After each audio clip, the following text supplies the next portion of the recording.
puck drops here. He shoots and scores! Sports Radio 1350, your home for Hershey Bears hockey. Christian Thomas, a highlight reel move! And the Washington Capitals. Rebound score! Defending the Den and rocking the red all season. Catch the Bears and the Caps on Sports Radio 1350 WOYK. First in York, first in sports. Hi, this is Dan Patrick. Join me weekday mornings at 9 on Sports Radio 1350 WOYK.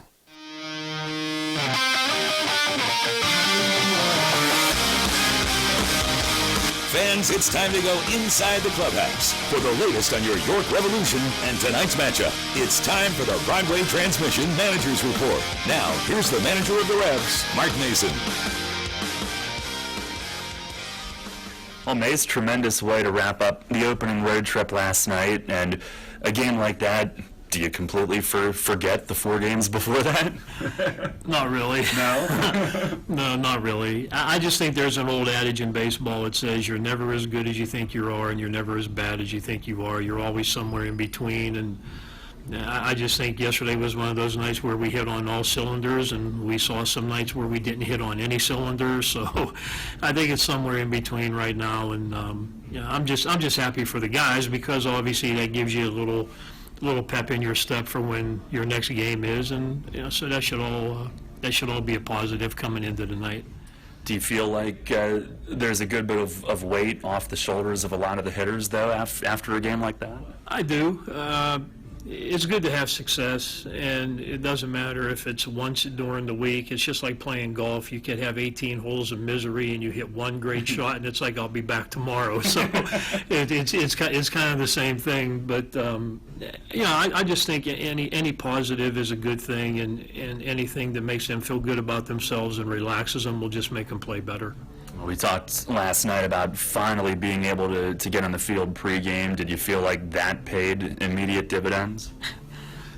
Well, if it was that easy, I mean, it doesn't hurt to be on the field and get the work in. Obviously we got some work in today, so if we don't score too many runs today, then I guess BP is not the reason. But it's just a routine. That's more what it is. It's the routine of getting into a regular daily thing and having the guys get their work in and understanding what they're trying to do. If they're struggling to get a chance to work on something on the field, it's hard to work on something in the cage only. So if you're struggling or you're feeling uncomfortable with whatever it is, it's hard to get to work on that if you're not outside. So I think going outside is a big part of fixing some tweaks here and there and just giving guys an opportunity to get some reps in before they get in the game.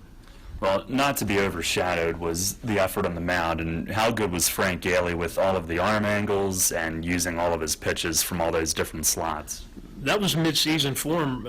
He was really good, and he had to sit through some long innings in the dugout, which I'm sure a lot of starting pitchers wish they had to do that, sit through some long innings when their team's hitting. But early in the year, having to sit there and in some ways tighten up a little bit and get out there and then still be as effective as he was for the first couple batters during those innings, I thought that said a lot about him and the heart that he has when he goes out there. And there's no question when he's throwing more than one pitch over and has good command, he's going to be tough to hit. I mean, some of that stuff, he was just flipping it up there, his changeup. They were swinging through it, over it, under it. Then he'd, jam them with a fastball and come right back with another off-speed pitch. It was just, it was really fun to watch, and he had a great night, and hopefully he can improve on that. Although I got to say, to improve on that one, the only thing he could improve on, maybe he'd go 7 or 8 innings. But other than that, the body of work last night was really incredible. Well, a couple of late runs, but the back end of the bullpen in for the first time since opening night. Did you see good stuff? Do those guys just need a rhythm? Well, I did. I mean, Martin threw the ball really well. He got 2 outs right away. Then he hit a guy in the foot, which then produced, then a pinch hit, base hit, I think, in there, then another hit somehow, and, next thing you know, they have a run. But the velocity was still there. Him and Allen were easily throwing in the mid-90s out there last night, and so was Houghton. Buchanan was blowing it in there too. So I mean, it's fun to watch those guys be able to throw. It's just they need more time facing hitters, I think, to get real comfortable with command. But it was at least good to see the velocity was still there, and and the movement too. Well, getting back home tonight, home opener. Is this one of the most exciting nights of the year for you? It is. It's exciting in a lot of ways. It's the first time in front of the fans for real, obviously, and our fans are a big part of what we do here, and I know they support us really well. And so and we have a lot of new faces here this year, so it'll be a good experience for a lot of those guys too. And the cannon will be going off, and people will be going crazy, and I mean, hopefully we'll put on a good show tonight. But it's also nice to get opening day out of the way too, because it's not your regular pregame routine either. So that makes it a little tough too. But it is a fun night, and so we look forward to that, and then to get on with the game. Well, I know you like a lot of your starters. Janis certainly is one of those, and got to feel good about giving him the ball here in the first home game too. Yeah, I mean, hopefully.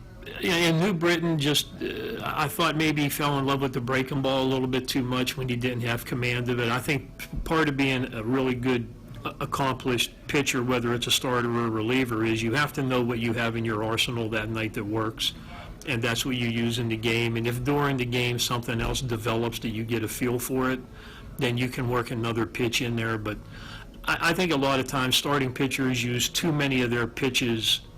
And what I mean by that is not the pitch count. I mean, if they throw 3 or 4 different pitches, they try to use them all right away, and I don't think you need to do that. I think work a fastball and one secondary pitch, first time through the lineup, and then second time through, work your third secondary pitch in there, or your second one, and now you're working with 3 to 4 pitches second time through the lineup. And I think when starting pitchers get that in their mind that you're going to show the first hitter everything they have in the arsenal, I just think that's really not the right way to go. But some guys do that because they don't like the double up pitches, or they don't like to show only the same 2 pitches. But I think Steve is good enough that he can get through with 2 pitches at least one time through. All right, Mace. Thanks a lot. Good luck tonight. Yep. Thank you.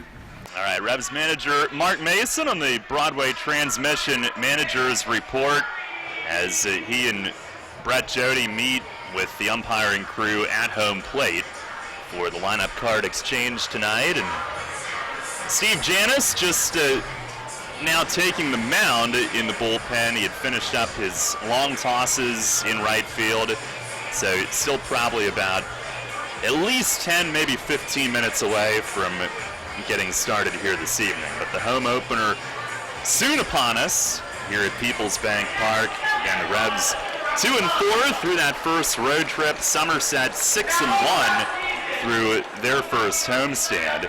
And as the lineups are exchanged, Joe Morgan and company, our grounds crew, watering the field one final time. And it looks great, doesn't it, Matt? I mean, what was it, last Saturday, 6 days ago, trying to get that Penn State-York doubleheader in, and you guys were pulling tarp at 6:30 in the morning. It was cold and raw, but whatever weather challenges they might have had to deal with, it looks perfect for the opener.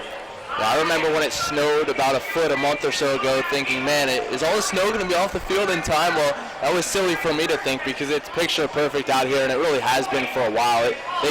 This field was ready to go several weeks ago, and it's picture perfect here today.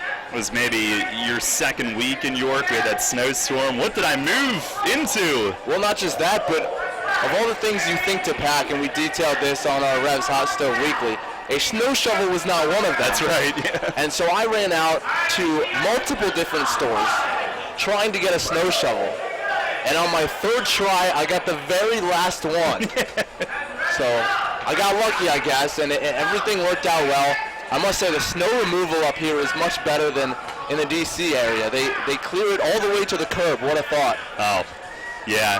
Now, how does it go in D.C.? I know you have all those circular roads and diagonal roads in the city, but how is the snow removal down there? I'm not quite familiar. It's not great. I don't understand the concept. Oftentimes you'll have the same plow guy going up and down the middle of the road over and over, which is great. The middle of the road is now clear, and it's still clear, but the rest of the road doesn't really get done all that well, and so a week later, when it's still tight, fitting two cars side by side down the road, you kind of question what the thought was behind the initial snow removal. Yeah, well. But now we have 85 and sunny, so we're past it. It's perfect, and Fan Fest was great, so the two big ones at the front of the year, we've been very fortunate. Was not the case last season, but this year we've very fortunate to have a night like this. So probably, again, 10 minutes away or so, we'll take another pregame break, and we'll share the lineups once again as we kind of morph into more of our normal pregame routine leading up to a first pitch here. Revs and the Patriots in the home opener here in 2017. Beautiful night here at Peoples Bank Park. Alonzo Harris down by the on-deck circle going through the game in his head, as he told us that he does. Michael Burgess not far away as he comes out for some light pregame cuts as well. We'll see him at first base tonight with Guzman DHing. And again, if you're just joining us, we'll have those full starters once again. When we come back, Steve Janis against Mitch Atkins, your matchup on the mound. And opening night first pitch, getting closer and closer, just moments away. You're on Sports Radio 1350 WOYK. You hear a lot about CPAP masks these days, but here's something you don't hear much about. Over half of the people who wear a CPAP mask for sleep stop wearing it within a year. How's that working for you? Dr. Gordon Bell would like you to hear this. York Dental Sleep Therapy has dental options that can help many of those people. If you or someone you live with is struggling with sleep apnea, visit yorksleep.com and see how Dr. Gordon Bell can help return your home to peaceful nights of deep, restful sleep. If you're groggy during the workday, if you wake up feeling exhausted, if you would like to get your nighttime sleep patterns back to a healthy state, get a confirmation from your doctor, then meet with Dr. Bell at his office on West Market Street in Hallam. He'll evaluate your symptoms and discuss which treatments would best suit your situation. Dr. Bell can restore restful sleep and get you feeling better day and night. York Dental Sleep Therapy. Call 316-1299 or visit yorksleep.com to learn more. Hey Revs fans, get points for great rewards just by supporting your team through the new Revolution Rewards program. Use the new York Revolution app to receive and earn points for ballpark food, store discounts, stadium tours, and more. Available through the Apple and Google Play stores, the York Revolution app also features team news and exclusive content, contests and promotions for Revolution prizes, online ticket purchases, live game streaming, and more. Download the York Revolution app today. Free stuff by supporting your team? That's Revs time. Your teams all the time. It's only place for local sports. Sports Radio 1350 WOYK.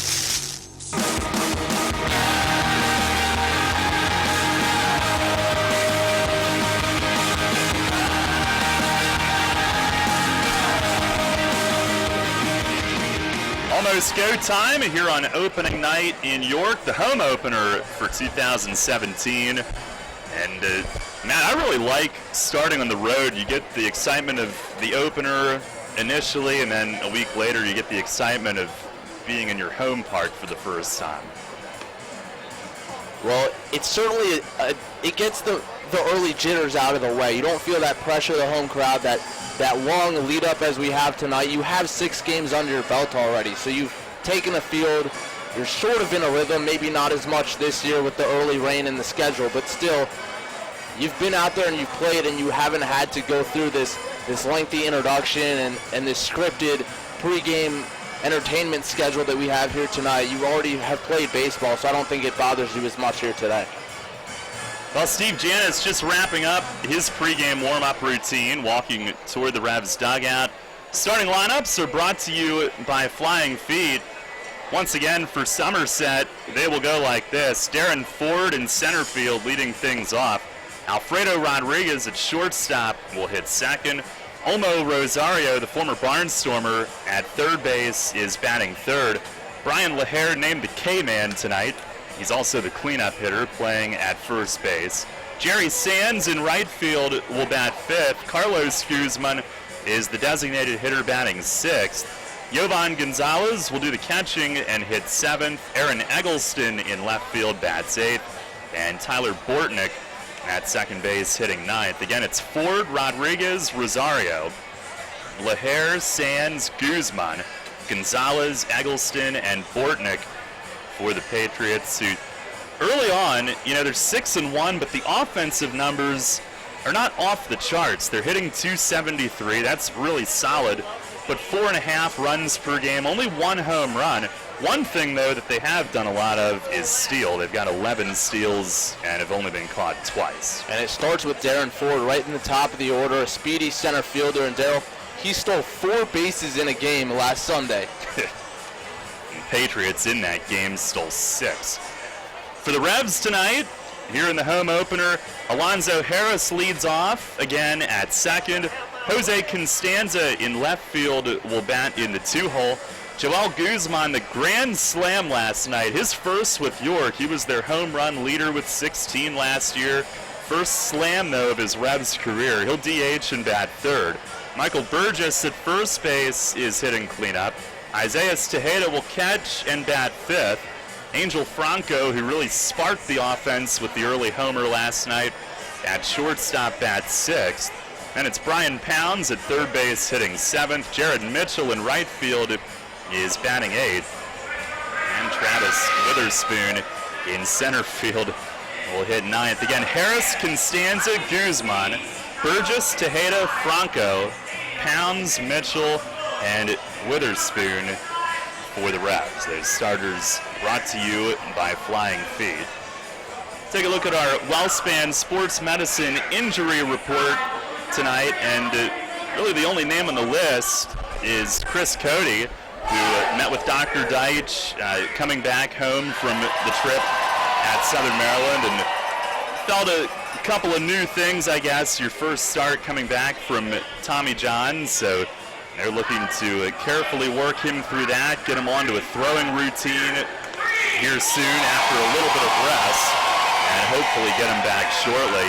The Revs taking the field tonight. I guess they're ready to go as they head out, and Steve Janis will grab the game ball. It's always really difficult to time it on opening night, and it's up to when the starting pitcher is ready and Janis is set to go. So the Revs have taken the field for tonight's game. Once again, that was your WellSpan Sports Medicine injury report. Joe Baker, our outstanding video man, producing a brand new intro video for the Revs, which is queued up and playing for the first time now as Janis goes through his warm-ups. And Matt's set to go. We've also learned a lot here in the pregame tonight, knowledge that we can quite possibly use anywhere we go for the rest of our lives. What have you learned from this pregame this evening? Well, the conductor of the national anthem in the world record attempt used the term fermata, which I was not familiar with. I'm not a big music person, but this term certainly something I'd never heard before, so I Googled it quickly while we were sitting by and listening to the anthem, and it is when you hold a note for a long time or take a pause for dramatic effect, as often heard towards the end of an anthem. So they did not do that today as part of the synchronization in that world record attempt. So everyone, fermata. Thank you, Matt. Your challenge is to use that at some point tonight. Careful, or your challenge will be to use it every night. That's no fun. We'll pick a different word. Word of the day. Yeah. Well, Janis set to go. Darren Ford will make his way to the plate. And for the first time since last year's postseason, the Revs will play a meaningful game here at Peoples Bank Park. Darren Ford off to a .381 start at the plate. 4 doubles already. I mentioned their team leader with 4 steals as well. The Dasher Investment Services first pitch is over for a called strike, and we are underway. It's a 6:55 first pitch time and 84 degrees here at the vault. Janis working with Tejeda tonight, and the 0-1 swinging a liner yank foul over the stands in left. And Janis quickly ahead. He's coming off a loss on Saturday at New Britain, but again, 1 out away from 4 innings, 1 run. Gave up the 2-run homer to Skelton. It was 4 innings, 3 runs, 2 earned. Only walked 1. Now into his windup and the 0-2. Breaking ball missed high. He's got white spikes tonight. Kind of looks like an Oakland A. The white uniform, white cleats. Revs are in their traditional home whites. And also the white front paneled hat tonight. The 1-2. And a swing and a miss. Bat flew. Tag applied by Tejeda. He picked it cleanly. Ford lost the grip on the bat, and Tejeda tags him. A strikeout to start the night. A nice slider there by Janis. Really broke hard down and away from Ford. And like you said, he lost his bat, and I think it kind of surprised him because he didn't leave the batter's box. A fast guy who you would ordinarily expect to try to bust it down the line on the drop third strike, but he just froze right there, and it was an easy tag for Tejeda. Here's Alfredo Rodriguez. The Patriots are in their navy tops, which they often wear on the road. And first pitch lined over the leaping Burgess at first, into right. Over toward the line is Mitchell. He'll backhand it and fire in the sunlight in right field. Most of the outfield in sunlight. Also shortstop and behind second are in sunlight. Most of the infield grass in shadows, and the arch nemesis casting shadows in left as only it can. A 1-out base runner, and Olmo Rosario to the plate. He's hit safely in all 6 for Sommerset, hitting .391, and Janis starts him with a fastball strike. 9 for 23 at the plate for Rosario. Has driven in 4 in the early going this season.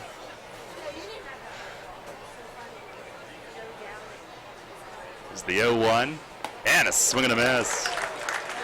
Former stadium operations manager Everett George has popped up in front of the booth in his retirement, partial retirement. Are we allowed to share where you work now? Sure. The 0-2. Runner goes, and a little tapper. Janis to the third base side picks up, and he'll have to hold it. A swinging bunt hit for Rosario on 0-2, and Sommerset with 2 on and 1 out. Janis made a good pitch, and he didn't waste one. He didn't try to get Rosario to chase, and Olmo barely got it, but he's got a 7-game hitting streak, and the Patriots have a threat.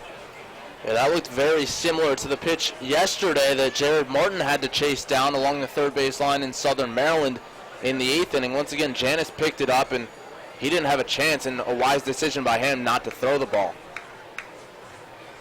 You know what, Everett, I'm not going to tell them where you work now. Here's Brian LaHare, left-hand hitter. First pitch is just outside. You might get in trouble. You can visit Everett at the West York Walmart, where he is a greeter. He's a people person. It's perfect for him. It's the 1-0. And Janis with a changeup over for a strike. LaHare off to a 2 for 16 start. Last year, the former Big League All-Star finished second in the league in RBIs with 86. 2 on, 1 out here in the first inning. And they cut behind from short, pick play, and diving back is Rodriguez. Franco coming in behind him. Some subtle signal between Janis and Franco. The timing was pretty good. The righty back into his stretch. And the 1-1. Fastball just missed. Evidently low. Janis. Fastball in the low 90s. Slider, change, curveball. Now ready to go. The 2-1, and a swing and a miss. That was either the slider or the curve, and it was a good one. 2-2. It's now Moz Sticks that we're chanting this year. Mozzarella from Rudders. So the prize has changed. The enthusiasm certainly will not. Here's the stretch, and the 2-2. Swinging a rip right side. It's going to get through. Base hit at third. Rodriguez. Glenn Barker going to send him. He's going to score. Mitchell's throw goes to second, and it's 1-0 Sommerset. And back-to-back two-strike hits. LaHare pulling it into right. And we mentioned he finished second in the league in RBIs last year. He has his first here this season. And you talk about the last start, the first of the season for Janis, and really the only number that stands out on the negative front was 7 hits and 3 right here in the first inning. And for him, it's just a matter of getting the ball down so those balls are hit on the ground as opposed to in the air. Now Rosario to third on it. They're at the corners for Jerry Sands. Janis to the plate, and a swing and a foul tip off Tejeda's left foot.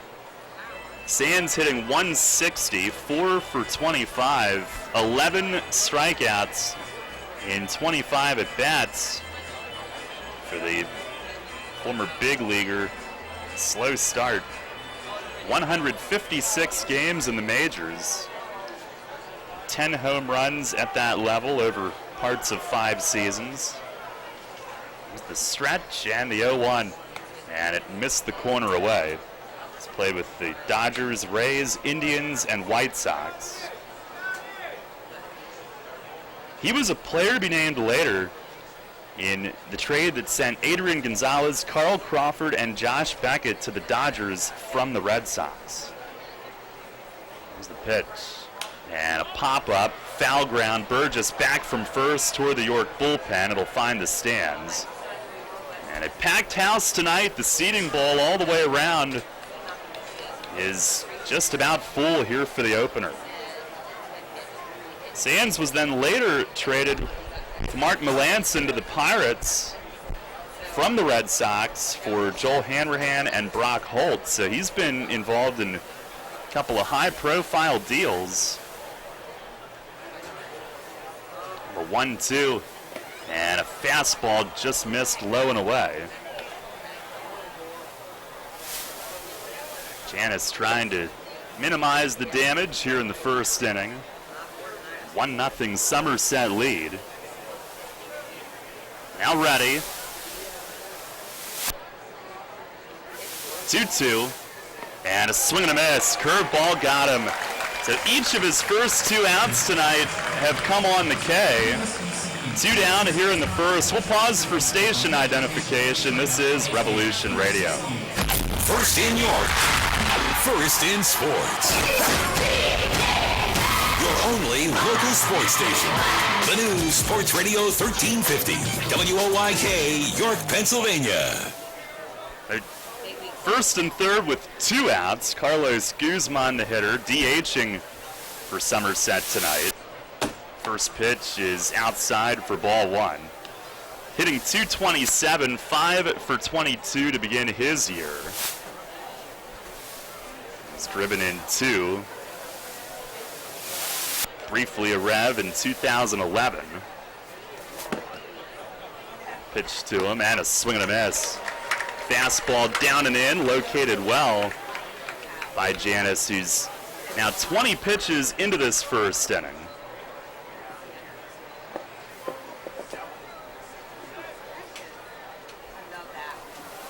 A 1-1 and a fastball missing low. By the way, our plate ump tonight, David Shirk. David Snyder at first, Joe Del Balso at third. 2-1, and a breaking ball low. Janis got up to 71 pitches in his first start.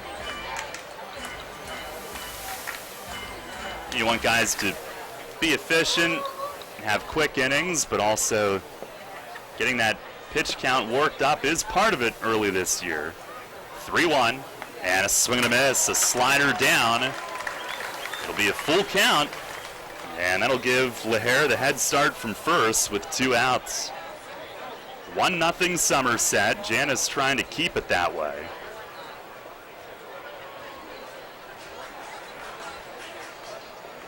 He faced the Patriots here on FanFest. payoff pitch, and a grounder at first, right at Burgess, against the line, knocks it down, flips to Janis, covering. Little stumble across the bag, but he dragged his cleats across, and the inning's over with only the 1 run scoring. 3 hits in the inning, 2 men left. At the end of the half, it's the Patriots 1 and the Revs coming up.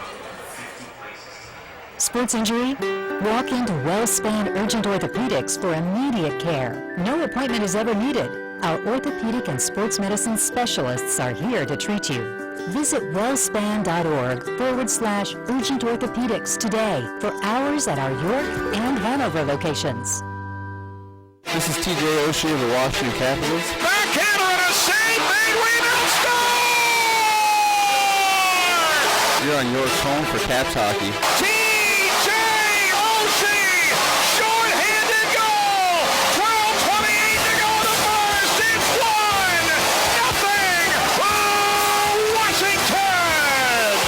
Catch the Caps all season right here on Sports Radio 1350 WOYK. First in York, first in sports. Are you one of the many people that has a 401k that is eligible to roll over, but you just haven't done it yet? Maybe you're not sure where is the best place to put it. I'm Tom Dasher of Tom Dasher Investment Services. I specialize in helping you getting your 401k and IRA money parked in the best place for you. So if you haven't rolled your 401k yet, or if you're not satisfied with your IRA, call me for a consultation at 487-2096. That's 487-2096.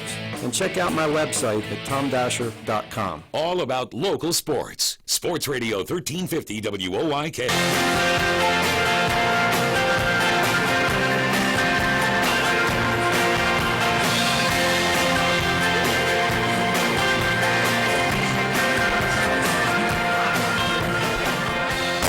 Yeah, there it is. There's our first preemptive blast of the new season. Cannonball Charlie has made it to opening night. 1-0 Sommerset leads it as the Revs come to bat here in the bottom of the first inning against Patriots right-hander Mitch Atkins, who had one of several tremendous starts for them the first time through. He's 1-0, a 1.80 ERA coming into his second outing. 5 innings, 1 hit, 1 run. 1 hit? Is that all we've got? 2 walks, 4 strikeouts. That was against Lancaster at TD Bank Ballpark. That's what Southern Maryland was saying against Victor Mateo the other night. Alonzo Harris will lead it off for York, second straight game doing so. And hitting at .400 still, 10 for 25. First pitch from Atkins is in for a strike. Harris with 4 driven in. He drove in 3 of those 4 last night. Bases loaded walk, 2-run single, pitch, and a swing and a foul tip squeezed. Harris, Constanza, Guzman at the top for York. Atkins, a 31-year-old righty, 6'4". He kicks and fires, and a liner toward the middle, base hit for Alonzo Harris. Over toward right center, Ford juggles it, but an easy pick up and toss in. But Zoe with another hit, his 11th in the first 7 games for the Revs offense, and he's on to start the night. He's hit safely in all 7. And here's Jose Constanza up next. Well, the Revs are at home, and you wonder if they might play small ball and play for 1 run early and let Constanza use his bunting skills. He can always bunt for a hit. First pitch taking, and it's down and away. He's just 2 for 17, but did slash a base hit in last night's game. Harris at first has 2 steals. And he'll draw a throw, diving back. Atkins from Gibsonville, North Carolina.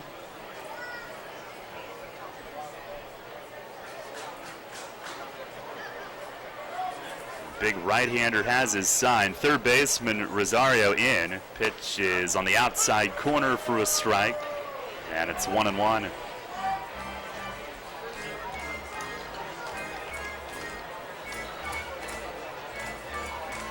Atkins last year at AA and AAA with the Red Sox, Portland and Pawtucket. And now another throw over. Harris back dirty again. Originally a 7th-round pick of the Cubs in 04 out of high school. He spent 7 years in their system and made it to the majors with Chicago in 09. Also the Orioles later. Harris goes, great jump. Pitch is a strike and it's dropped by Gonzalez. No throw. And Alonzo Harris, a steal of second here in his first time on base at Peoples Bank Park. Constanza faked a bunt just to mess with pitcher and catcher. And what a jump from Harris. And boy, is he fitting in well in that leadoff spot. He is a spark plug type of player. 3rd steal, the team with their 7th.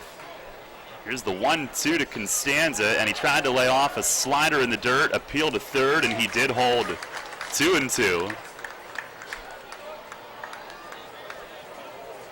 Atkins in the majors, 10 outings, 3 starts. And he's returning to Sommerset. He was there in 2013. Went 3-2 with a 397 in 7 starts. Here's the stretch and the 2-2. Swinging a foul tip at the plate. Constanza hangs in there.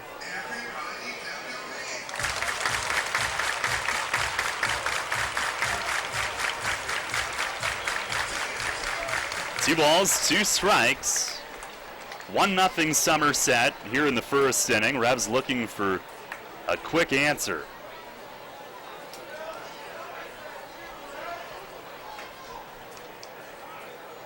Now time asked for at the plate. On our Heritage Lawn and Landscape Care home run contest tonight, Jessica Yingling, our participant. Already seen the Yinglings, got some candy from them earlier. So it's the least we can do. Time asked for at the plate again. Atkins and Gonzalez having trouble getting together here in a timely fashion, and the catcher will call time and meet him halfway. Heritage Lawn and Landscape Care had a table next to our prize wheel tonight, which I understand was a big hit, Matt. Your grade school arts and crafts training really was on full display tonight. I'm going to give the credit to the prizes. Well, that's mighty nice of you. Here's the stretch.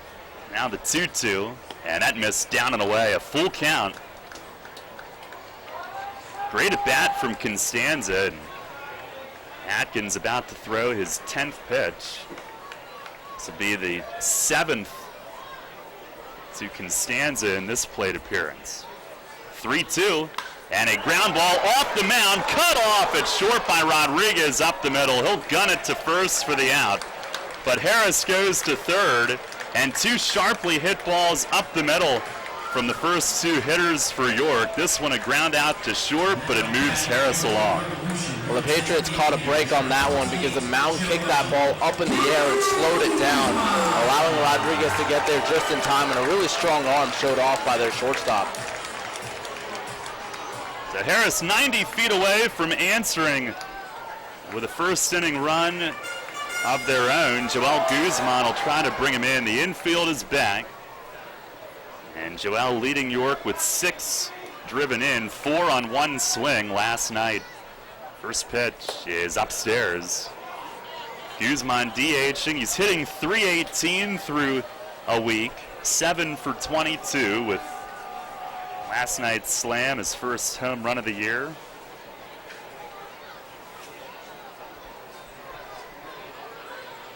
The 1-0, down and away. It had some tail to it, looked like a cutter from Atkins. The Revs making him work here early on tonight. Only 1 hit in 5 innings in his first start. Alonzo Harris greeting him with a hit. His first hitter face, the pitch, and that's inside. So now he's a pitch away from having to face former Patriot Michael Burgess in a run-scoring opportunity. Ready with it. And a 3-0. Inside, he walked him on 4. Joel will toss the bat aside and trot to first. First and third with 1 out. And Michael Burgess will look to do some damage. It was almost a week-long epidemic. The runners in scoring position until last night. The Revs had that breakout game. Everybody able to exhale a little bit, leaving that first road trip with a blowout win. Burgess in there. First pitch is down and away. Burgess at .316 with 6 hits, 3 of those for extra bases, a homer and 2 doubles, and leads the team with 4 walks. There's the stretch and the 1-0. Fastball hit the outside corner for a strike. Revs is an offense averaging 2.5 walks per game. Sommerset about 3 per game, so pretty standard numbers there. 1-1, and a little cue foul off the end of the bat, down to Polo at third. 1-2 the count. Trying to answer right away. That's something that last year's team was outstanding at doing. There's the stretch and the pitch. Swinging a grounder foul, first base side. Down into the Revs bullpen.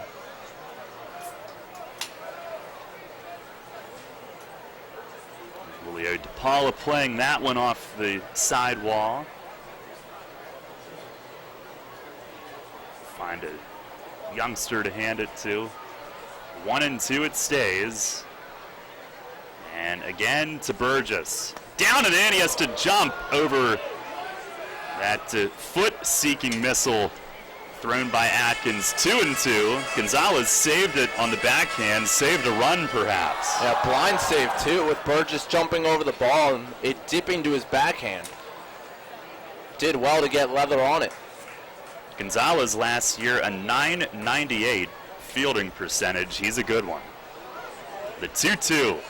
Fastball just outside. Burgess, a great eye. Full count. And Atkins now at 20 first inning pitches, so similar early battles for both starters. Revs trying to cash in. Here's the stretch, the 3-2, and it missed outside. Back-to-back walks. Burgess has his team leading 5th. And Isaiah Tejeda is coming up with the bases loaded and 1 out.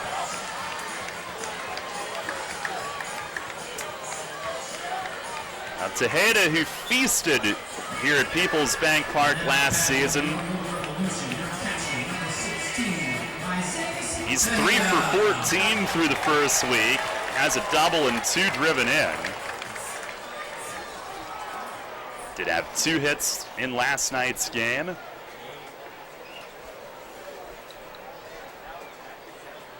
Bases loaded, 1 out, down 1-0, and he'll call time. Something caught his eye, and he'll back out of there for a moment. Seating bowl full, folks strolling on the lawn. First pitch is a fastball down and away. Ball 1. Great atmosphere tonight.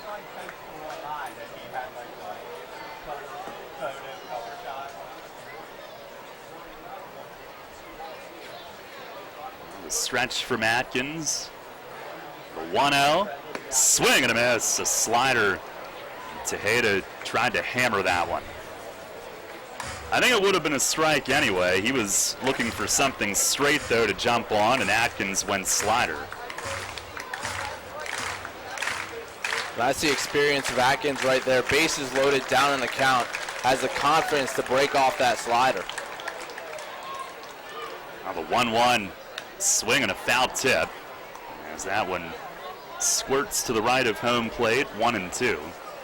And that was the slider again. He doubled up on it, and once again Tejeda out in front.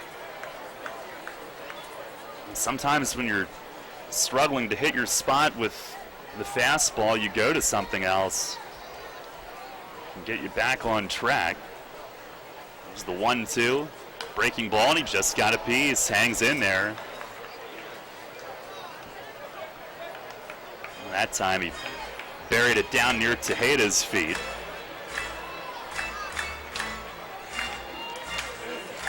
And the at-bats in this first inning, the Revs have not given an inch. They have really battled. And a lot of little foul tips have led to these bases being loaded. Pitch is fouled straight back over the roof. And Tejeda will make him do it again.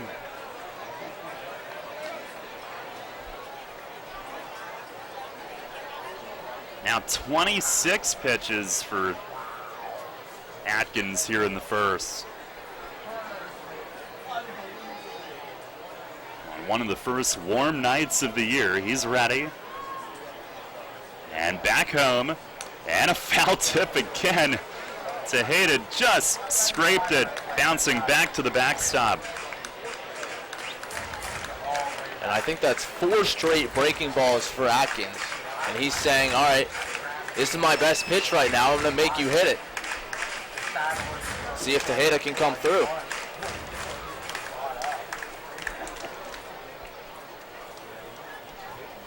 He's gotten a piece of the last 3. It's just a matter of waiting a beat more. Another one. And a swing and a miss. Curveball from Atkins got him.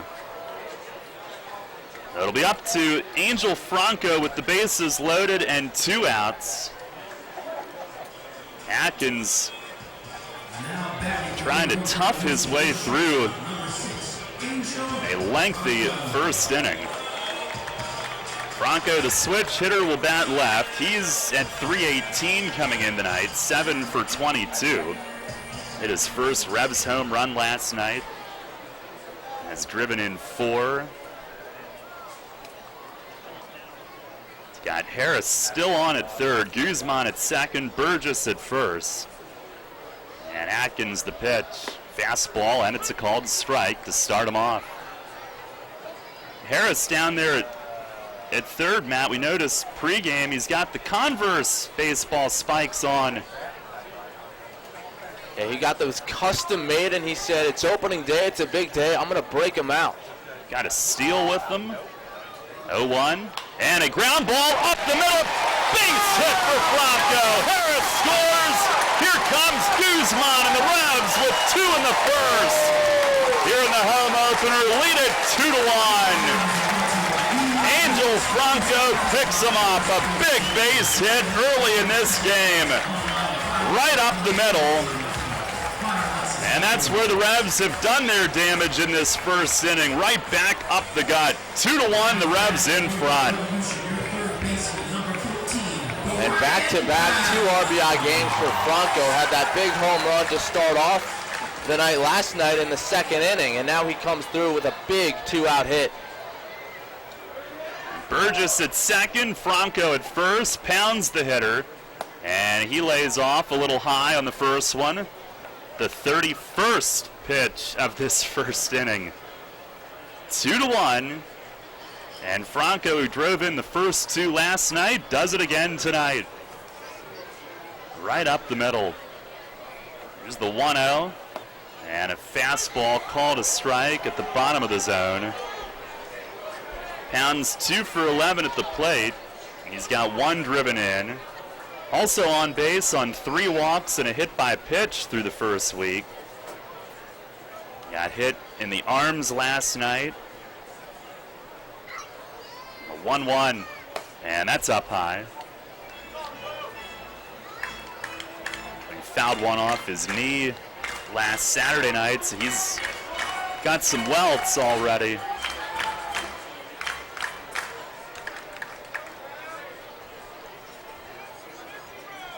Ready, the 2-1, and a line drive, base hit to left field. Burgess at third, Polo's going to send him. Eggleston overruns it, he's going to score. Franco slides into third, and Brian Pounds in his first home at bat here in 2017 drives in a run. It's 3-1. Line drive, base hit to left. And the Revs with 3 in the bottom of the first. It'll be an RBI single for Pounds. They were sending Burgess all the way, and it is an error on Eggleston and left, overrunning it, allowing Franco to go from second to third. And a visit from pitching coach Corey Dommel here in the first inning. Against Atkins, who'd given up just 1 hit in his first start. The Revs with 3 in the first inning against him. And he's going to throw at least 35 pitches in this first inning. And I think this scenario right here is where the game last night really helped. They went into last night batting 125 with 2 outs and runners in scoring position. But when you have the confidence coming off an 11-run, 12-hit performance, it's not a big deal. You go up there and drive those balls through the infield like Franco and Pounds just did back-to-back, and you respond from a run in the top of the first with 3 in the bottom half. Perhaps not done yet. Here's Jared Mitchell with first and third. First pitch, he swings, hits one high in the air, deep to left center. This one's got a chance. It is against the wall and dropped. A collision in left center. 2-run score, and Mitchell ends up at third on it.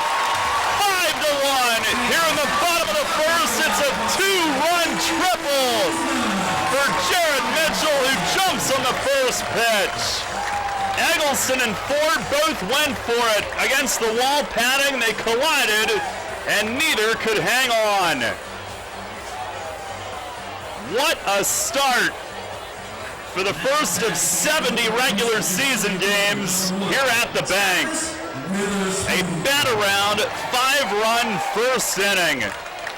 And Mitchell, who last season was so great, driving it deep the other way, he does it in his first at-bat here. Here's Travis Witherspoon, and he takes a strike. Mitchell with his second and third RBIs, his third hit of the year, all for extra bases. Pitch to Spoon is outside, 1-1. And I think it was in someone's glove, as you mentioned, Eggleston and Ford colliding there right up against the White Rose sign onto the warning track, but the ball disappeared momentarily, and the next thing you knew, it was trickling along the track. Pitch here, a slider down, but he went, said the plate ump. Certainly, though, hard hit by Mitchell, and credit him, running hard out of the box, able to get to third on the play.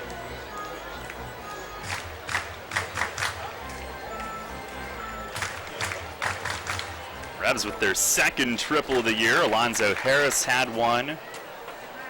1-2, and a slider dives away. 40th pitch of the inning coming up.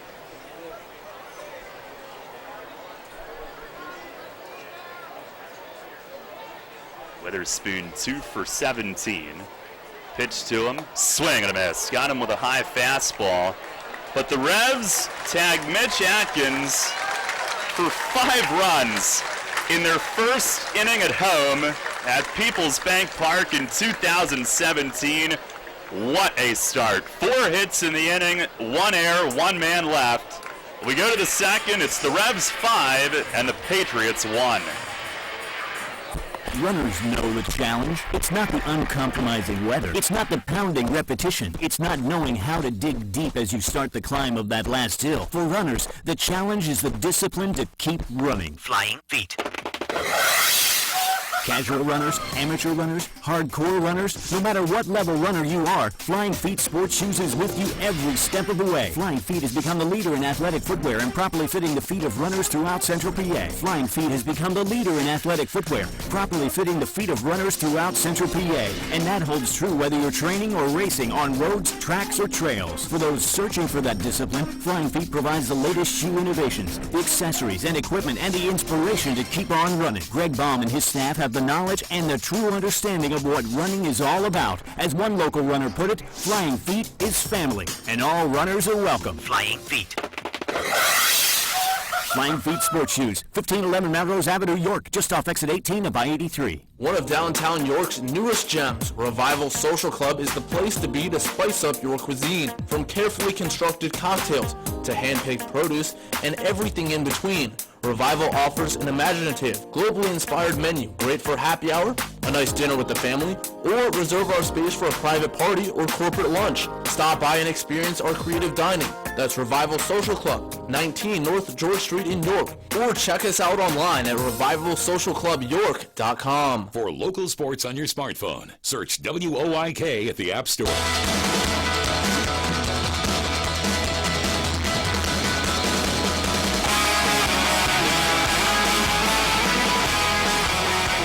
Well, the biggest first inning in a home opener in Revs history. They lead it 5-1.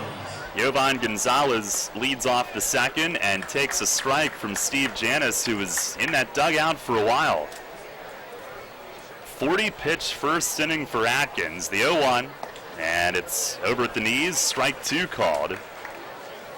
Janis quickly ahead. Gonzalez has been hot out of the gate, 5 for 13 with a homer. Pitch here, a swing, and a foul tip. Oh, it is a strikeout. That was a strange call at the plate, but caught cleanly by Tejeda above the dirt. It looked like they were signaling foul ball, and Janis comes right out with a K. Well, it looked a little funny. I think Tejeda caught it with the glove up. Usually you see it squeezed with the glove down in normal position, and I think it kind of faked out the home plate umpire initially, but Tejeda turned around and showed him the baseball, and sure enough, David Shirk says, yeah, you got him. Third strikeout. Here's Aaron Eggleston, and Janis missing down and away. Tejeda backhanding it. Eggleston hitting 500, 9 for 18. 3 driven in, always a big thorn for the Revs. Pitch to him is low, a changeup. 2-0 count. Janis a 25 pitch first inning, but Revs did a little better against Atkins. Here's a fastball, and that just missed. Janis wondering where as he looks in. 3-0. Bottom third of the order. And now back home. And he got that one in for a strike. And Sommerset a 6-0 start. Not even halfway, though, to what they did last year, 13-0. They lost last night at home against Long Island, snapping that streak. A pitch, and a chopper toward first and foul. It was a 10-6 final last night. Prior to that, in 6 games, they'd allowed a total of 12 runs. Not all of those even were earned. Here's the payoff pitch, and it's down low. First walk of the night from Janis as Eggleston heads to first. And Tyler Bortnick rounding out the order. Bortnick, former Barnstormer, who was signed by Seattle out of Lancaster a couple of years ago. And in the Tigers system last year, back in the league, he's hitting .273 early on, and he tries to bunt and fouls it straight back on the ground.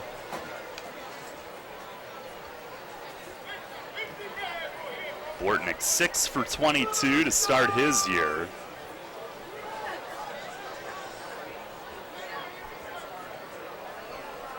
Janis, who turned 25 on opening night last Friday. 5th-year pro, spent 4 years in the Braves system, made it to AAA. Here's a line drive, left center field. Constanza on the run, can't reach it. One hops the wall, Eggleston to third, he'll stop there. Bortnick into second with a double. And Sommerset threatening to answer at second and third with one out. Constanza got it back in quickly. We talk about the routine and the rhythm. This a tough outing for Steve Janis in that regard. He had all the pregame ceremonies, didn't have his usual schedule in terms of preparation for a start, and then a big inning for the Revs, and he has to sit for another lengthy amount of time before getting back out there for inning number 2. Yeah, I didn't have a timer on how long the Revs were at the plate, but it was a bunch. Here's Darren Ford at the top of the order, and he swings, yanks a ground foul, first base side. Strikeout victim of Janis to start the game out of the Patriot leadoff spot.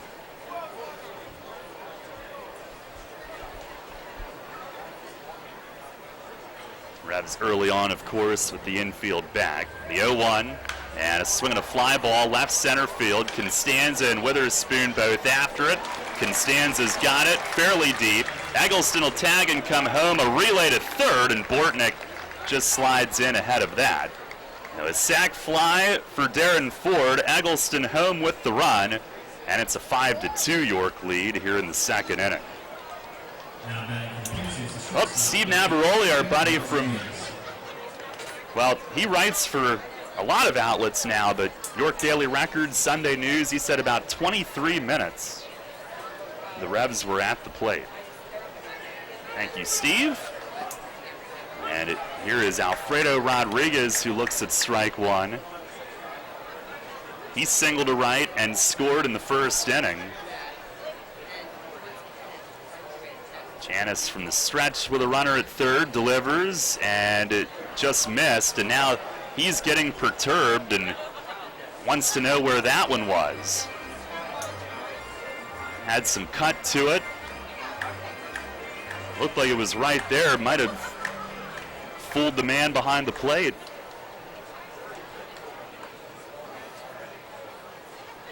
The 1-1. Ooh, curveball slipped, and Rodriguez ducks under it. Tejeda jumping up to make that grab. That was the one pitch that he didn't have great feel for at New Britain. He deals and misses low, 3-1.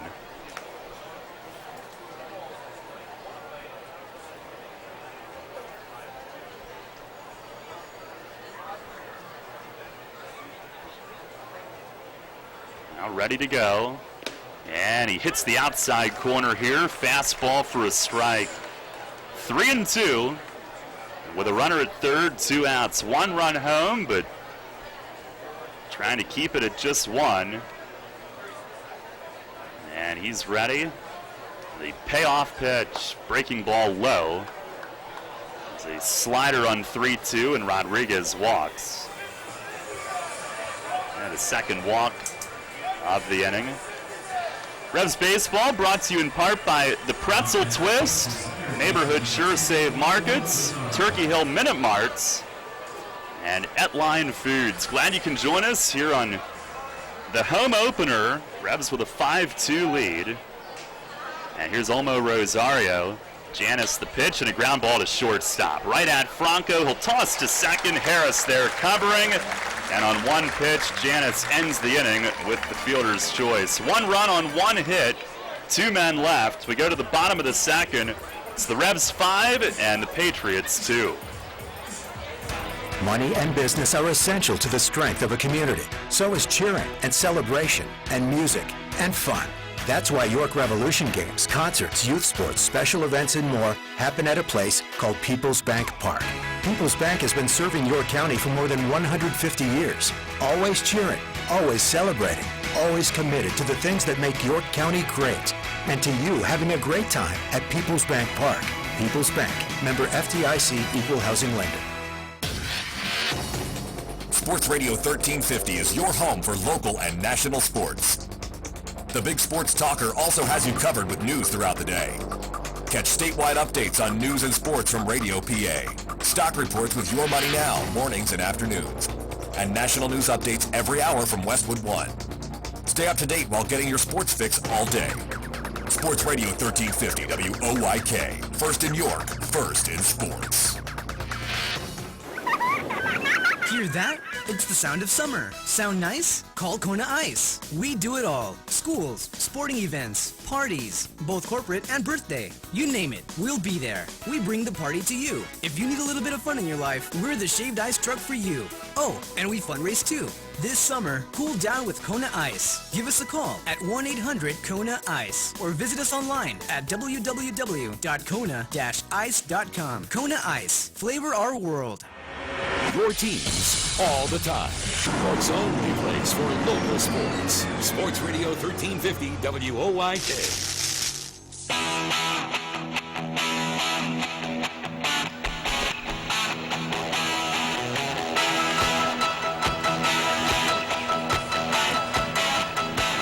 Well, if you like offense, the start to this game has been for you. The Revs with 5 in the first inning in the home opener, and they lead it 5-2. Sommerset had 1 in the first before that, and then answering with 1, but only 1 in that second inning. And Alonzo Harris, who started it all with a single, a steal, scored the first of the 5. He'll also lead off the second inning. And Atkins pitch, big swing and a miss. Well, if you were with us for our spring training broadcast, there was a game where Mike Burgess went batting gloves, no batting gloves, no batting gloves. We'll get to that in a second here with Harris. Pitch to him, he fouls it straight back, 0-2. So Alonzo Harris's first at bat went pants up. He had his socks showing. Now, second time around, he goes pants down, covering the tops of those Converse cleats that maybe he was trying to showcase early on. Pitch is down low, a slider. I was talking to Harris before the game about those cleats. He said he just bought regular Converse shoes. And he went and got them custom made into baseball cleats. Wow. Here's a curveball grounded to third. Rosario's got it and snaps it across to first for the out. So he's got to be the only pro ball player wearing those, right? He thinks so, and he wants to know. He's actually been tweeting Converse trying to figure that out.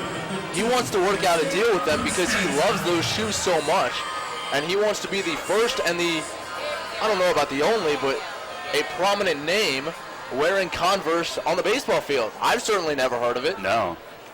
Yeah, I've seen the tweets trying to get their attention. Maybe we can start a thing.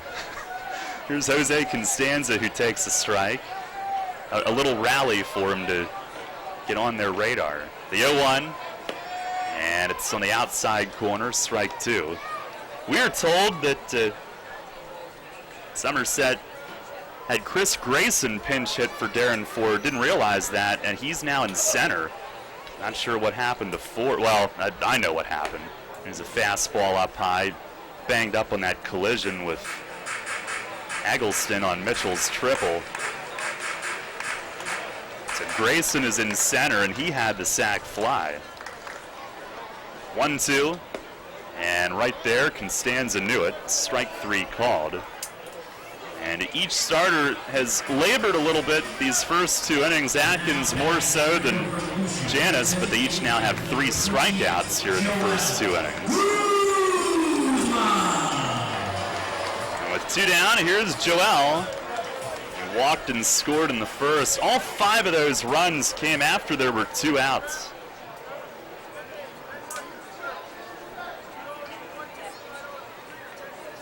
Atkins winds and delivers, and a swing and a pop foul out of play, right side. The Revs, in their first ever playoff win in 2010, had 6 in the first inning against Sommerset in game 1 of the playoffs. There's a fastball in tight. This is the biggest first inning, though, in a home opener, and also sweet. I mean, quite as much, obviously, but great way to start the home slate. The 1-1, and that's inside, a fastball.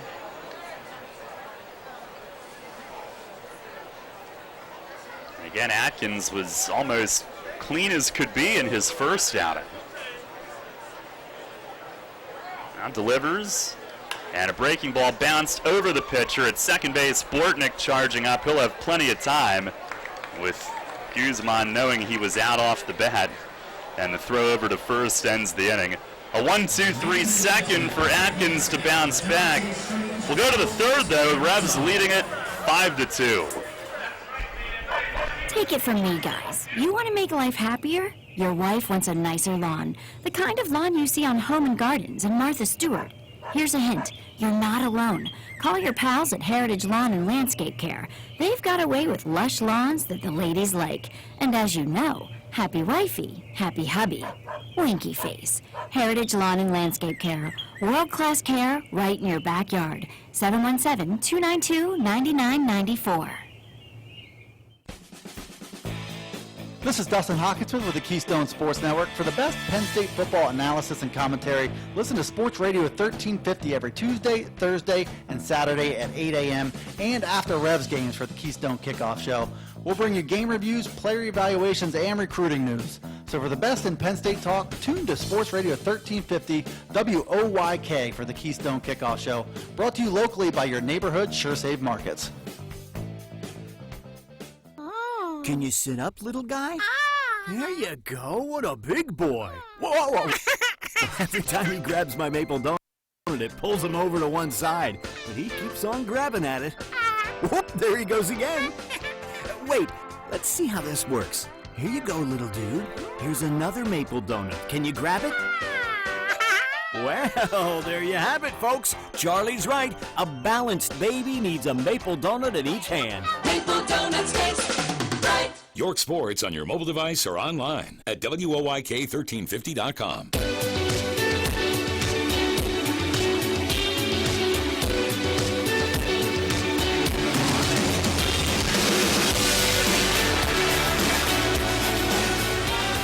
To York as we go to the third. Brian LaHare will lead it off for Sommerset. Here's Janice's first pitch of the inning, and it's over at the knees for a strike.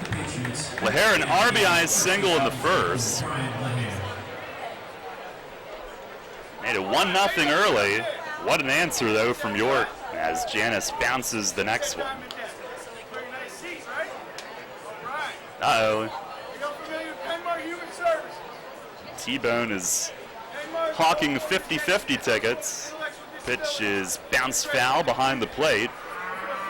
Janice using his slider again. It's 1-2. I know it was a 2-strike count, I believe 2-2 when LaHare drove in the first inning run, but he's on the ropes again. Our K-man tonight. And Janice the pitch up and in, that missed. 2-2. Middle third of the order. And the 2-2 offering. Swinging a bouncer along the line at first. Burgess to a knee. He's got it. He'll feed Janice and get him involved again. So those two team up for the second time on the 3-1 hookup. And one away here in the top of the third.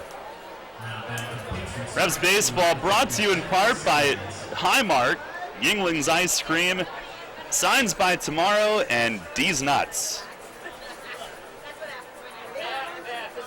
Here's Jerry Sands.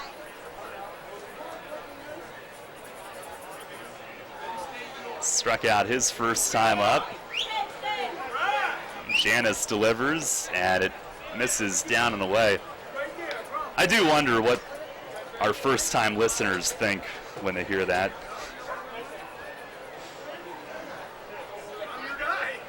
It's the 1-0, and a swing and a miss. Took a little off. I guess get used to it. Certainly a highlight for me when I first heard opening night a week ago. Pitch and a fastball on the outside black for strike two.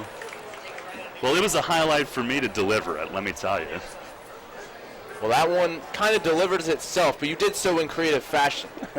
There's a swing and a miss in the dirt, and Tejeda blocks it and applies the tag. Strikeout number 4 for Steve Janice.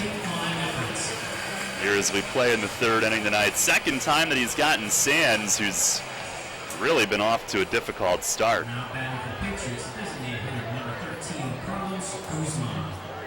4 for 27 with 13 Ks. Here's Carlos Guzman, who grounded out to first base his first time. Getting to twilight here, dusk on a beautiful night in York. Warm, but just perfect for the opener.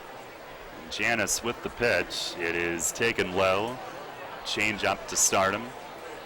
Rebs with 5 runs, 4 hits, no errors. Sommerset 2 runs, 4 hits, 1 error. Here's the 1-0. And a slider didn't get the call. Perhaps ruled up. 2 balls, no strikes.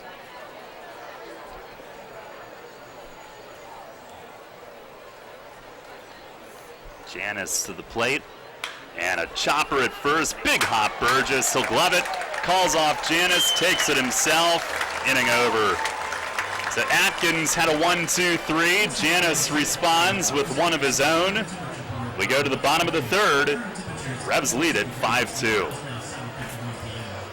Having the gang over to watch the game? Keep them happy with great BestJet products from your neighborhood SureSave markets. Football fans, hockey fans, basketball fans, everyone's a fan of game day party planners with $18.93 deli items. BestJet hot dogs go great with BestJet kettle cooked chips. Or serve up a couple BestJet Rising Crust pizzas with 12 packs of BestJet soda. Throw the best game day party ever with BestJet products. Shop Savills Markets in Shrewsbury, Stewartstown, Whiteford and East York, Wetzel's in Glenrock, and Nell's Market Fresh Foods in Spry. This is the Dan Patrick Show. I just like to say that y'all rock, man. Everybody benefits off Steph Curry. Really incredible. Now, Draymond Green, you know I love, and he's probably the MVP of the team. But without Steph Curry, Draymond Green is not this kind of player. Good player, but not this kind of player. Klay Thompson, he would be a very good shooter for another team. But the style and having Steph Curry changes everything. Dan Patrick. Mornings at 9 on Sports Radio 1350 WOIK. It's time again for York Mitsubishi Spring Sales Event featuring the 2017 Mitsubishi Mirage starting at just $12,895, fully equipped that gets up to 42 miles per gallon. Or the hottest SUV in the market, the 2017 Outlander Sport ES, starting at just $17,995. And as always, every new Mitsubishi gets our industry-leading 10-year, 100,000-mile warranty. So stop by York Mitsubishi and see what we can do for you. York Mitsubishi, just off Route 30 on Roosevelt Avenue, York, where Mitsubishis always cost less. First in York, first in sports. Sports Radio 1350 WOIK.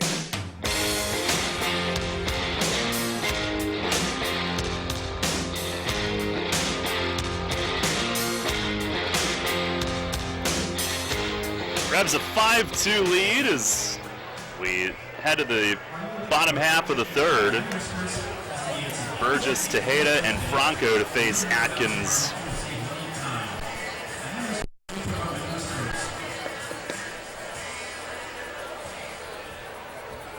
Rebs with 5 in the bat around first inning, all with 2 outs. And Michael Burgess had a big hand in that, a leadoff walk.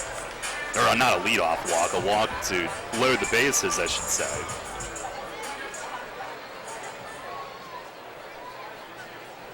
He'll get things started here. It was a great plate appearance for him. And he swings and cues a foul behind the plate on the first one. Almost, well, he does end up all the way down on one knee. And he's going to walk over toward the Revs dugout. He chipped his bat. I was afraid he felt something when he went to a knee, but there is a piece missing down near the cup of that bat. And once again, a first pitch slider there from Atkins, and I think it's time these Revs hitters start going up there with the first pitch breaking ball in mind, because that's really been his go-to pitch today. Trying to find Burgess new lumber. And he's back with it. The at-bats in that first inning were just wonderful from Revs hitters. They did not give an inch. Burgess had one of those, one of 2 walks in that inning, 4 hits. Here's the 0-1, and it misses outside, a fastball.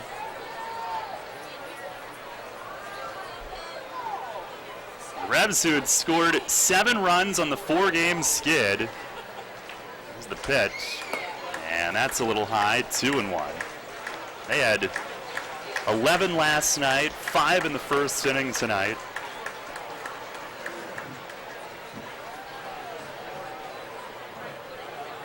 Here's the 2-1. And a swing and a miss. Boy, he let that rip. Fastball, 2-2. Maybe hitting weather all of a sudden. That does seem to help. The 2-2, and a swing and a foul tip squeezed. Atkins starts the 3rd inning with a strikeout, his 4th. So he's now retired 5 in a row. After 6 of the first 8 had reached, and 5 of those scored. That's why it's so important sometimes early in games, especially against a tough starter, if you have a chance to cash in to do so. A lot of times they'll figure it out as they go. Here's Isaiah Tejeda, who struck out in the first, and a slider caught the inside corner. He was jumping away. It's a called strike 1. Atkins had struck out Tejeda with the bases loaded for the 2nd out, but the next 3 would all come up with run-scoring hits. 0-1, and a fastball away. But a great response, and guys picking up each other down the line in that first inning.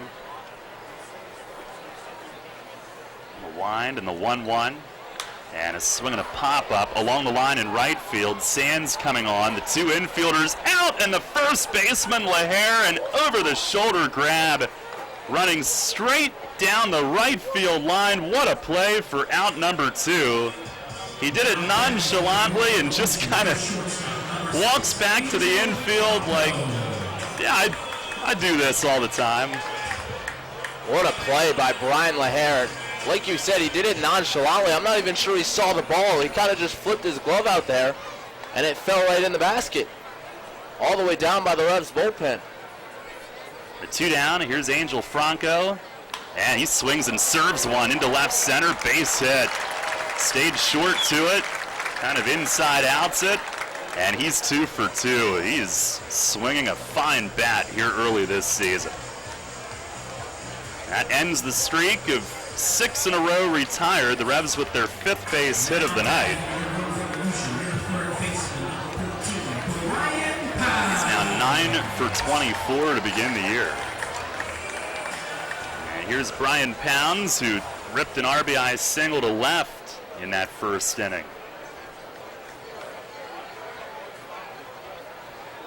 First pitch, it's right down the middle for a strike.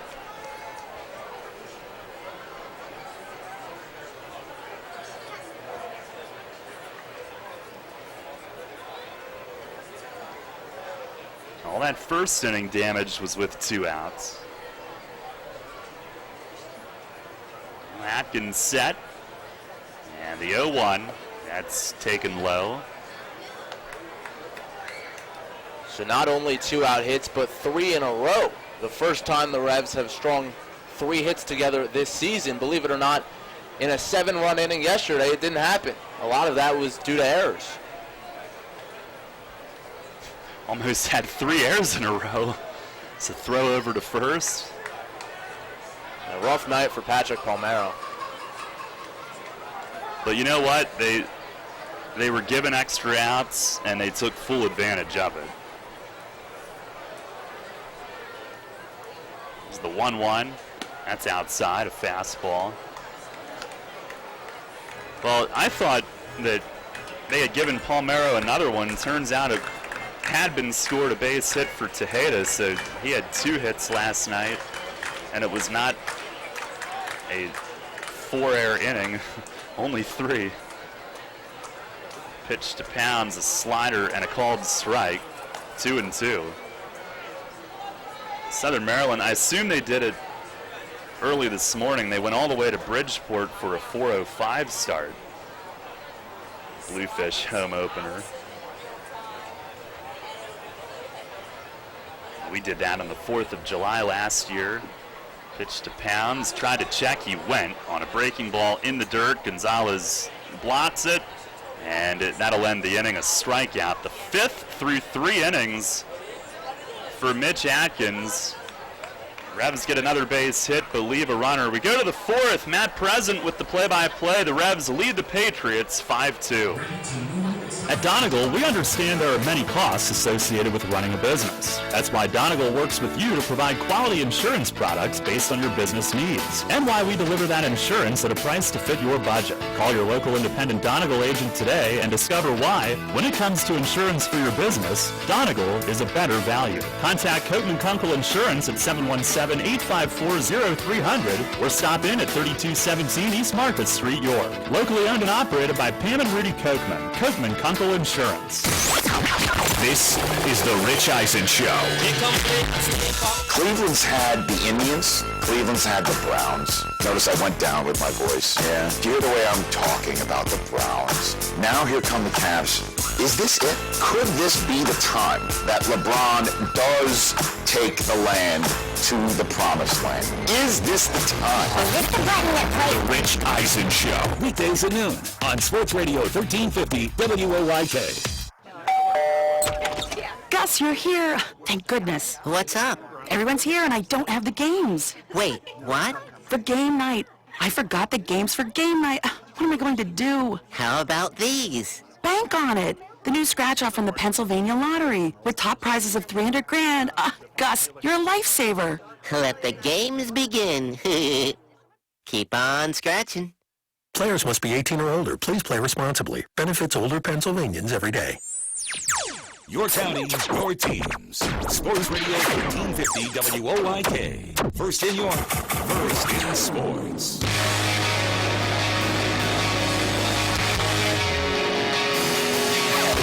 Welcome back to People's Bank Park in the home opener for the Revs here, 2017.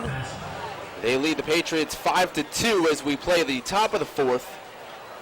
Yovan Gonzalez leads things off for Sommerset in the first pitch at the knees, strike 1. Steve Janis gave up a run in the first and the second, but settled down with a 1-2-3 third. And the 0-1 pitch on the way, and that one just below the knees. A pretty consistent but pretty small strike zone for David Shirk tonight behind the dish. The 1-1 home from Janis, ground ball foul wide of the bag at third. Janis in his 5th professional season, first in the Atlantic League. He had both a very high and a very low moment of his career in 2015 with the Mudcats. Pitch on the way, grounded to the right side, and that's gonna get on through for a base. No, it's not. It's gloved by Burgess on the relay from Harris, diving into the hole. Alonzo Harris again showing off tremendous range. I thought there was no way he was getting to that one, and not only did he get to it, he threw it on to Burgess, but Burgess couldn't hold the bag. Those Converses not slowing him down out there at second base. We saw him play right field the other night, now back to the infield. So Gonzalez on with an infield single to start it off, and now the batter is Eggleston, who takes a high fastball for ball 1.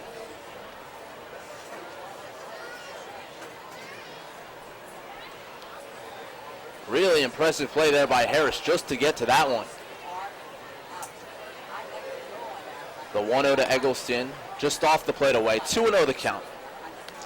So for Janis in 2015, he was pitching for part of the season in the Carolina League for the Mudcats. Pitch on the way, and that's below the knees. Ball 3. And he came 1 hit shy of a perfect game in a 7-inning ball game, May 6th against Lynchburg. A 1-hitter for Janis in that one. The 3-0 pitch, and there's a strike, fastball right down the middle. So that was the high moment as he would go on to be the pitcher of the week. But then he had to sit out a while following that May 6th performance. 3-1 the count to Eggleston. Janis winds and delivers a fastball that just missed inside, ball 4. We've heard about odd injuries off the field. Most recently, the Madison Bumgardner dirt bite accident. But this one completely out of the control of Steve Janis, as Paul Fletcher will now make a mound visit, as Janis has put the first 2 men on here in the top of the 4th.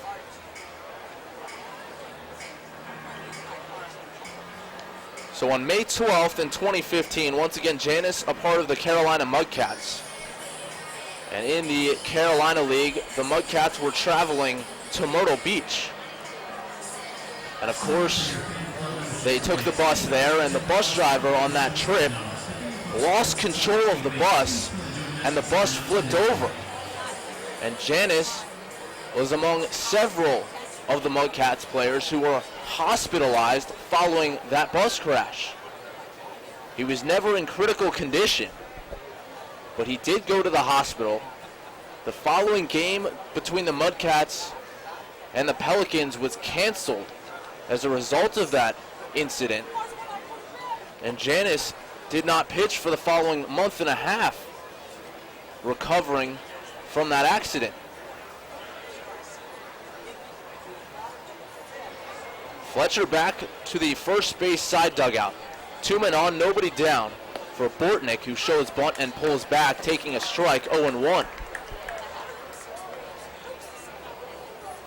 So Janis just thankful to be back out there and pitching again. He did return that season, made his way up to Double-A Mississippi, and last season made his way to Triple-A Gwinnett.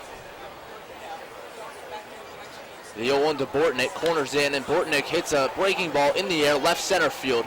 Witherspoon, the center fielder over, will take charge in the gap and put it away.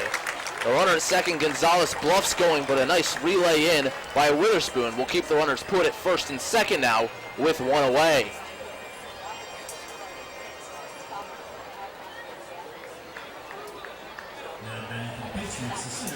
So that will turn the lineup over as Chris Grayson will come to bat. He pinch hit for Darren Ford in the second inning, as Ford exited the game after colliding with his left fielder. Ford and Eggleston colliding on the Jared Mitchell triple. I think Ford may have had the ball momentarily in his glove.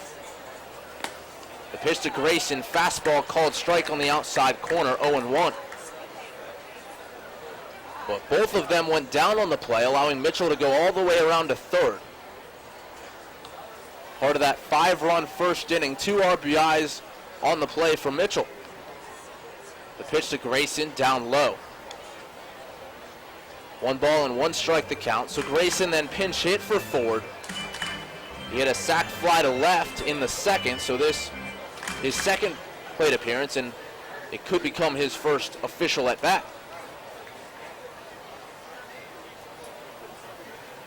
1-1 the count. Grayson bats from the left side, 2 men on.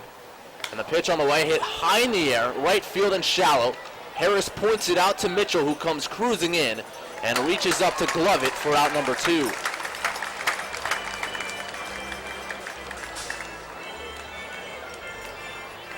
So after the mound visit, 2 flyouts for Sommerset, and now Janis trying to get the third out here and prevent any damage here in inning number 4, as Alfredo Rodriguez comes to the plate. Rodriguez, the shortstop for the Patriots, bats from the right side. Janis has his sign and comes set.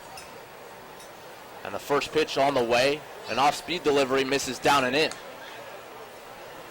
Rodriguez out of the University of Maryland, and that's where I went to school. He played shortstop for the Terps from 2009 to 2012. Pitch on the way, up and away, ball 2. And when he started at Maryland, Maryland was not known as a very big baseball program, although Rodriguez was drafted in the 17th round by the Brewers in 2012. Janis winds and fires 2-0, and he dots the fastball for a strike on the outside corner, 2-1. But since Rodriguez left College Park, the Terps have put themselves on the map, and specifically at that shortstop position. Following Rodriguez, Blake Schmidt took over, and he was drafted by the Minnesota Twins, as Janis drops a breaking ball in to even the count at 2-2. And now the current shortstop, Kevin Smith, a projected top 5-round draft pick. He hit over 300 in the Cape Cod League last summer. So Rodriguez starting a trio of very good shortstops there in College Park. Pitch on the way, fouled off first base side and out of play.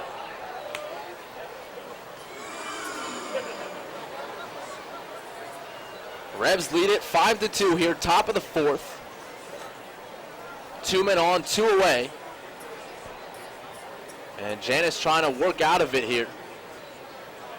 Working to the second place hitter, Alfredo Rodriguez. The 2-2 pitch, grounded to the left side. Pounds plays the short hop, steps and throws the short way to second base, where Harris is waiting, and that will retire the side. So a hit, a walk, and 2 men left. We head to the bottom of the fourth. Revs up by 3 on 1350 WOYK. Well, I finally did it. I took my dad's advice and joined his credit union. Which one? PSECU. I'm eligible because my dad's a member, but I joined through work. Really? I thought you had to work for the state. A lot of people think that, but there are lots of ways to be eligible. I'm not really thrilled with my bank and all their fees. I need to check them out. Definitely. It's worth the switch. PSCCU is the credit union for you. Find your way at psccu.com/join. This credit union is federally insured by the National Credit Union Administration, Equal Opportunity Lender. Need material handling equipment for your company's busy season? Mid-Atlantic Industrial Equipment offers a full line of rental equipment to keep you operating at maximum efficiency. Forklifts from 3,000 to 15,000 pound capacity, narrow aisle reach trucks and order pickers, electric pallet jacks, scissor lifts, and forklift clamp attachments. Daily, weekly, and monthly terms available. Call today at 888-383-LIFT. That's 888-383-5438. And check us out online at midatlanticindustrial.com. Hey Revs fans, get points for great rewards just by supporting your team through the new Revolution Rewards program. Use the new York Revolution app to receive and earn points for ballpark food, store discounts, stadium tours, and more. Available through the Apple and Google Play stores, the York Revolution app also features team news and exclusive content, contests and promotions for Revolution prizes, online ticket purchases, live game streaming, and more. Download the York Revolution app today. Free stuff by supporting your team? That's Revs time. Follow York Sports on your Android. Search Sports Radio 1350 WOYK.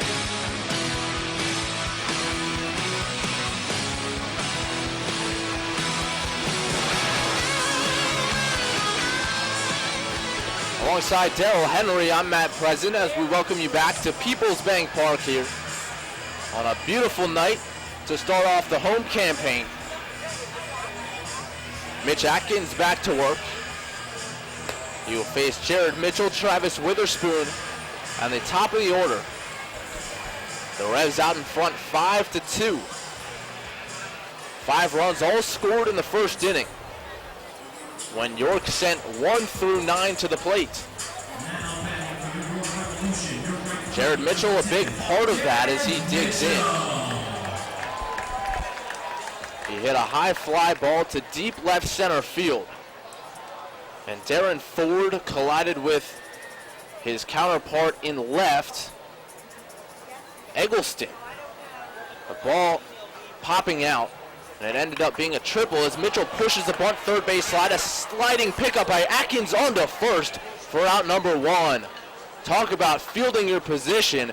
Mitch Atkins to a knee, sliding, scooping, and throwing seemingly all in one motion for the first out of the inning.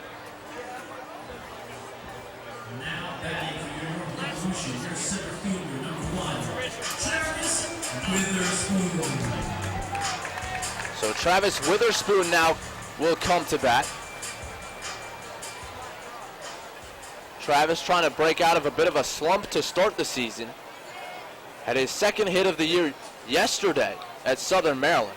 Pitch on the way. He too shows bunt but pulls back and takes inside. Witherspoon a home run on opening day to start the year. But up until last night had been hitless in the interim.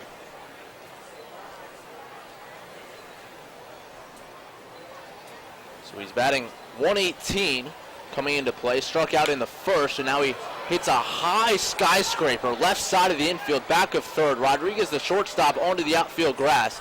He has the best angle, and he will put it away for out number 2. That ball hit a mile high as Witherspoon just got under it.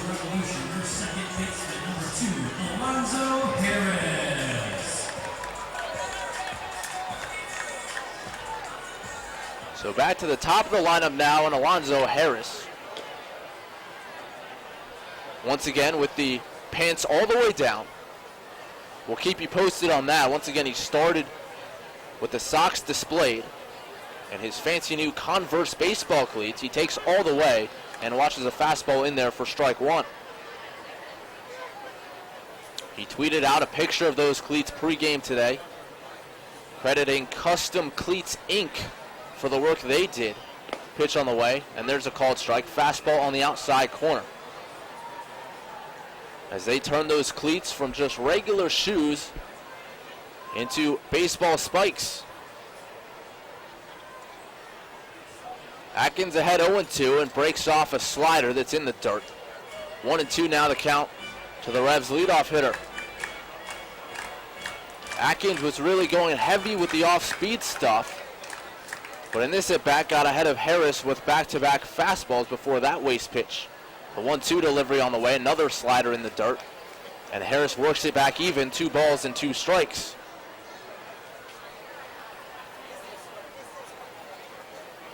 Harris, the hottest Rev, 11 hits on the season in 27 at-bats now. The pitch on the way, he reaches for one, pokes it the other way down the right field line. A long run for Sands towards the corner. He'll reach out and make the grab onto the warning track. Good power for Harris going the opposite way, just reaching out at that one. But Mitch Atkins gets the Revs 1-2-3 here in the 4th. We head to the 5th at Peoples Bank Park, 5-2, York in front on 1350 WOIK. Did you know that Shipley Energy can take care of all your energy needs? From heating oil and propane to providing your home with electricity and natural gas. We also provide heating and air conditioning service and installation. All of your energy needs are under one roof at Shipley Energy. To learn more, visit shipleyenergy.com. Call 855-4-SHIPLEY and don't forget to ask about our $100 rebate. Shipley Energy. Energy for life. The puck drops here. He shoots and scores! Sports Radio 1350, your home for Hershey Bears hockey. Christian Thomas, a highlight reel move! And the Washington Capitals. Rebound score! Defending the Den and rocking the red all season. Catch the Bears and the Caps on Sports Radio 1350 WOIK. First in York, first in sports. Dream big for less with a first mortgage or home equity loan from First Capital Federal Credit Union. Our competitive rates and terms make it so easy to purchase a new home or refinance your existing home. Either way, we've got you covered. Plus, our home equity loans with rates as low as 3.99% APR for 120 months give you the spending power you need for remodeling, education, you name it. For more information, visit us online at firstcapitalfcu.com. First Capital, putting you first. Federally insured by NCUA. Equal housing lender. First Capital Federal Credit Union. There's only one place for local high school sports. Sports Radio 1350.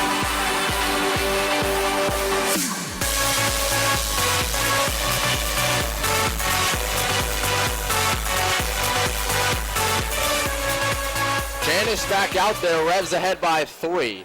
And the first pitch on the way to Omo Rosario. Just misses high, ball 1. Rosario started the show bunt, but I think it was all for show as he pulls back and takes ball 1. Janice working quickly. Next pitch on the way. Dots the outside corner with a strike, and now the count is even at 1-1.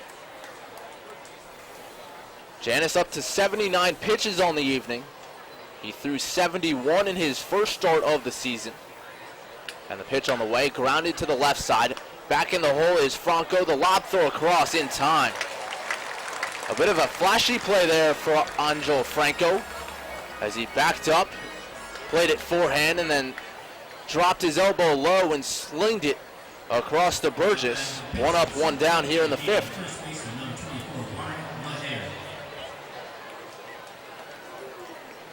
Brian LaHare now the batter.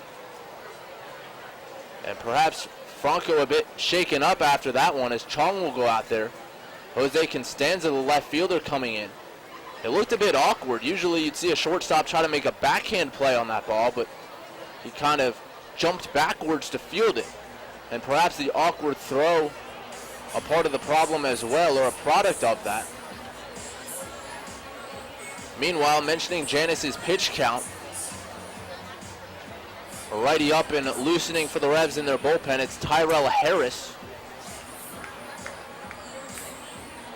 Harris worked in the second game of the doubleheader in Southern Maryland for his second outing of the season, backing up Chris Cody. And it looks like Angel Franco is going to come out of the ballgame. He's walking gingerly with Chong. Mark Mason out there as well. Ryan Dent is going to come in and play some shortstop for the Revs. And middle infield, or I guess infield in general, has seen several injuries now in the early going. Dent at the tail end of spring training, then Pounds in the New Britain series, and now Franco being escorted towards the locker room. He's walking with Chong down the right field line towards the clubhouse. And again, just a little bit of an awkward looking play, but he didn't go down on the play. Nothing immediate suggested that he was hurt, but he is walking a bit gingerly as Ryan Dent again comes in to take his spot. LaHare the batter. Pitch on the way to Brian, in there for a strike. 0-1. LaHare again, the K-man tonight. Janice winds and fires. A fastball misses outside. The count even at a ball and a strike. LaHare, a notable member of the Cubs organization for a long time, as Janice misses just inside. In fact, LaHare was an all-star with the Cubs in 2012. That year hit 16 home runs and drove in 40. The 2-1 pitch on the way, grounded foul over towards the Revs dugout, first base side.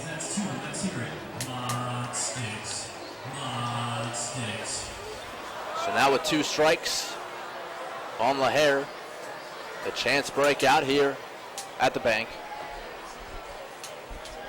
Janice winds, the 2-2 pitch, breaking ball stays upstairs. That the curveball by Janice. We've seen it just a few times today, and he doesn't quite seem to have that sharp break on it. Has left it high and away to lefties a couple of times. The payoff pitch now to Brian LaHare, down low, ball 4. And I think that's the kind of walk Mark Mason would like this pitching staff to get in the habit of avoiding in the future. He's talked with us several times about trying to get the walk numbers down universally this season. And he says that the number one way to do that is to really just throw your best stuff and not mess around once you get to 2 strikes. Janice went curveball there. Is now standing in his stands as he rips it to third, pounds to second, 1 to return throw to first. They got a double play. 5-4-3, they go around the horn. And they get out of the 5th. A beautiful turn by Pounds, stored it on the backhand, and the relay from Alonzo Harris.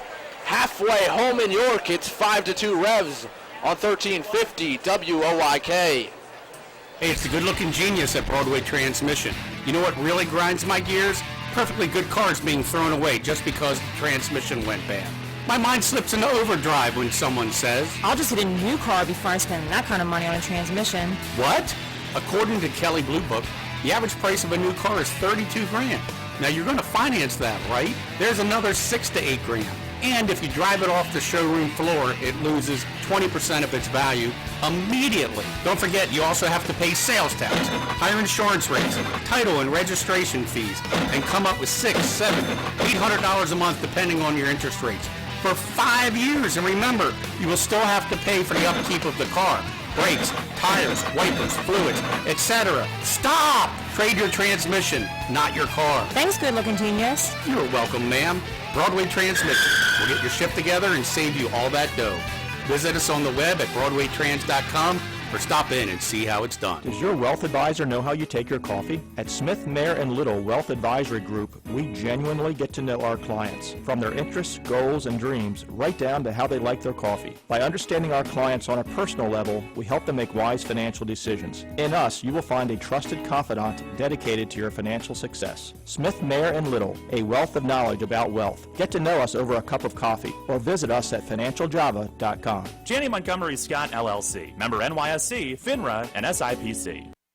Hi, this is Dan Patrick. Join me weekday mornings at 9 on Sports Radio 1350 WOYK.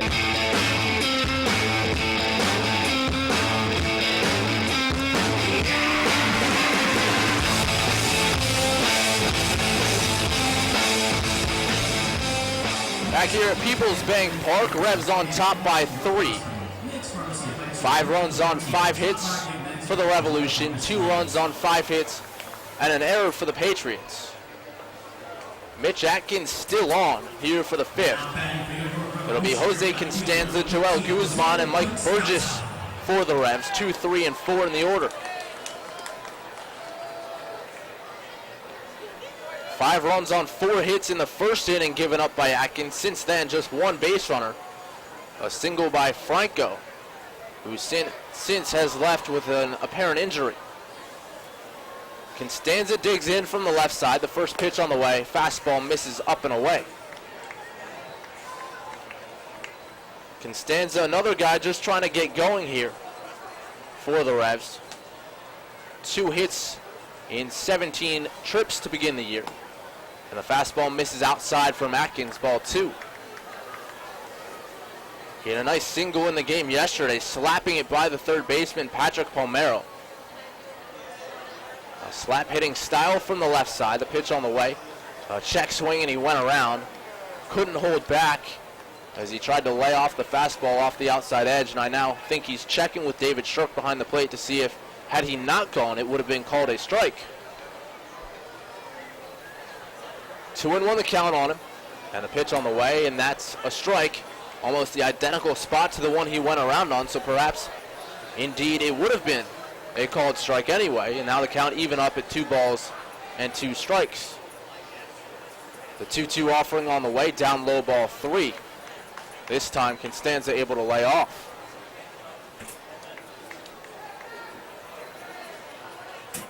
Jose playing his 5th game this season. All 5 have been starts in left field. And the payoff pitch to him inside out at foul, left side and out of play.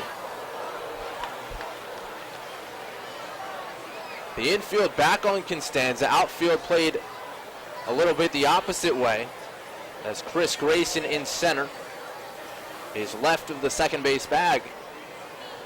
The payoff pitch one more time. A line drive back up the middle. A stop by the shortstop, Rodriguez, back of the bag, on to first for out number 1. Just a little bit too much on the fist for Constanza, and Rodriguez able to get there with good range. Similarly to the ball hit by Constanza in the first inning that Rodriguez threw him out on.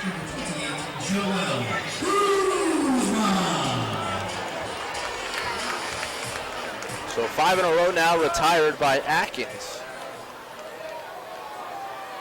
Up to 81 pitches on the evening, but he had 40 in the first inning alone. Joel Guzman the batter, and he lines it sharply foul into the seats down the left field line. Hope everyone's okay down there as Guzman gives a look in that direction. Certainly got good wood on it, just a little out in front. Guzman walked and scored in the first, grounded out to second in the second, and he swings and misses at the offering this time by Atkins to fall behind, no balls and 2 strikes. Guzman with his average to .318 coming into play. Of course, the grand slam yesterday, and now he watches one just inside. The catcher, Gonzalez, Thought he had strike three, started to pop out of his crouch to throw to third base. But Guzman with a good eye lays off.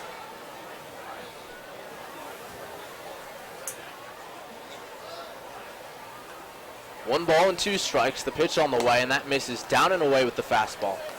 Now the count even at 2-2.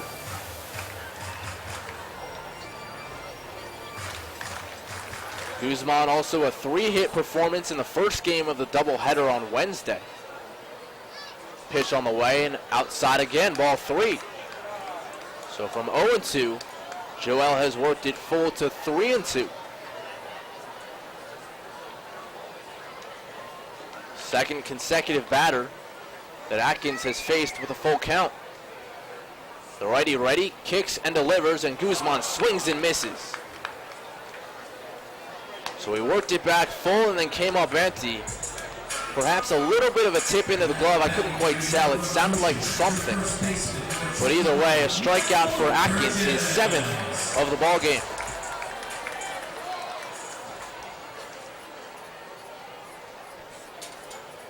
So 2 down for Mike Burgess.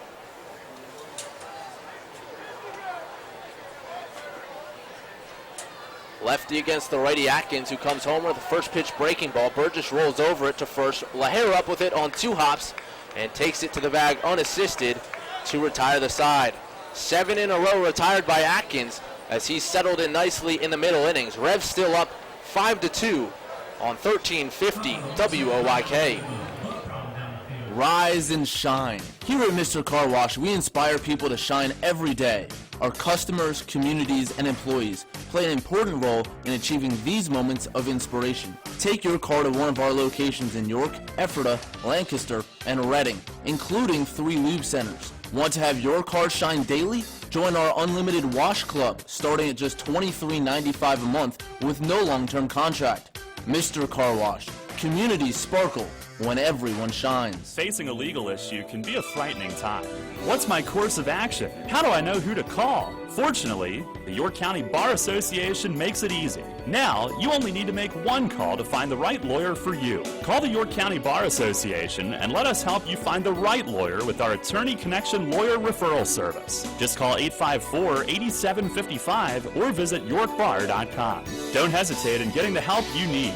Contact the York County Bar Association and let us help you find the right attorney at the right time. Come on, Colin Cowherd.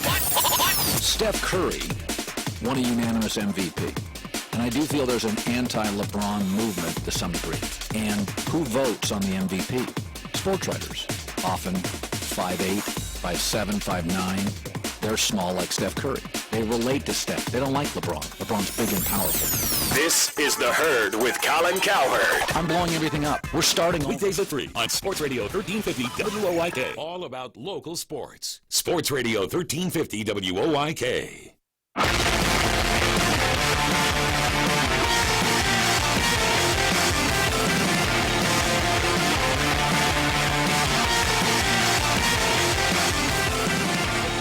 So the night is done for Steve Janis, but he grinded tonight. An overall pretty good performance for him, all things considered. An unusual start time, not much rhythm along first inning. He gave up a run in the first and second and then settled in. He finishes with 5 innings strong, 5 hits, 2 runs, both earned, 4 walks and 4 strikeouts, and now gives way to Joe Van Meter. Van Meter, in just his second outing of the year, will start by facing Carlos Guzman in the first pitch in there for strike 1. Once again, a challenge to get all these arms in there from Mason Fletch. Van Meter gets the call here, first man out of the bullpen in the home opener. The 0-1 pitch to Guzman, fastball just missed low. A ball and a strike to count. In his first outing against New Britain, pitched 1 inning, walked 1 and struck out 2, did not give up a hit or a run. Righty against lefty, and the pitch on the way, breaking ball rolled over foul, first base side. A really nice range there shown off in foul territory by Michael Burgess. He was almost to the warning track, up the line.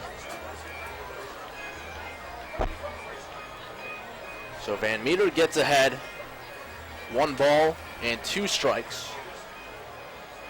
6'2", 215 from Manhasset, New York. Went to VCU.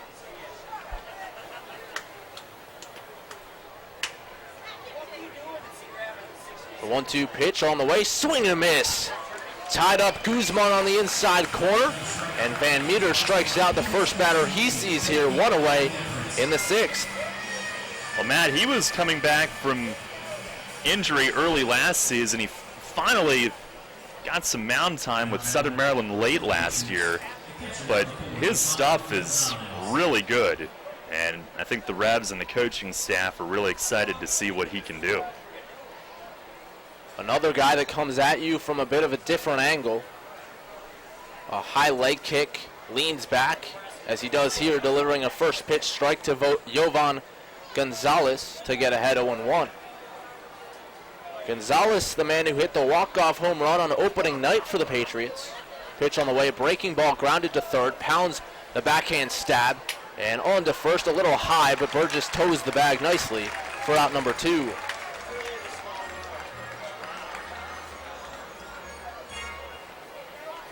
So 2 up and 2 down for Van Meter.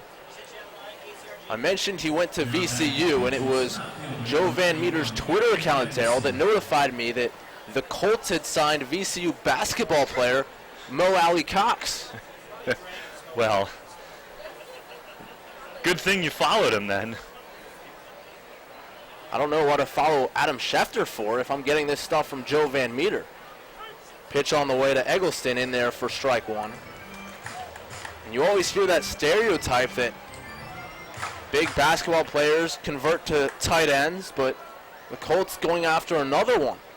Pitch on the way, breaking ball in there for a strike, and Van Meter really attacking the zone here nicely, gets ahead of Eggleston, 0-2.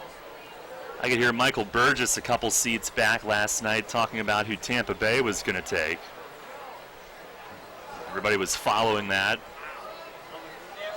The 0-2 pitch on the way, reach for and poke down the left field line towards the corner, and it is just foul. Eggleston was bidding for extra bases on that one. Constanza had a long run, wasn't going to get there. But it lands just a few feet foul in the corner. It took O.J. Howard, right? Tampa Bay? Yeah. That beats me. I looked to see who the Redskins took in the first round, and that was about it. To me, the draft is one of the most overrated sporting events there is. I don't understand why you would watch. It's like an award show. Just look it up the next day. To me, at least. Sure, there are people with differing opinions on that, as Eggleston again fouls it off to the left side. Well, 70,000 of those in Philadelphia that stood on the Ben Franklin Parkway, but well, they went there just to boo Roger Goodell. Yeah. Had some other motives there. But you mentioned Tampa Bay. They could be a sneaky good team in a really good division, I think. Van Meter deals down in it, and he misses there. 1-2 the count to the Patriots left fielder.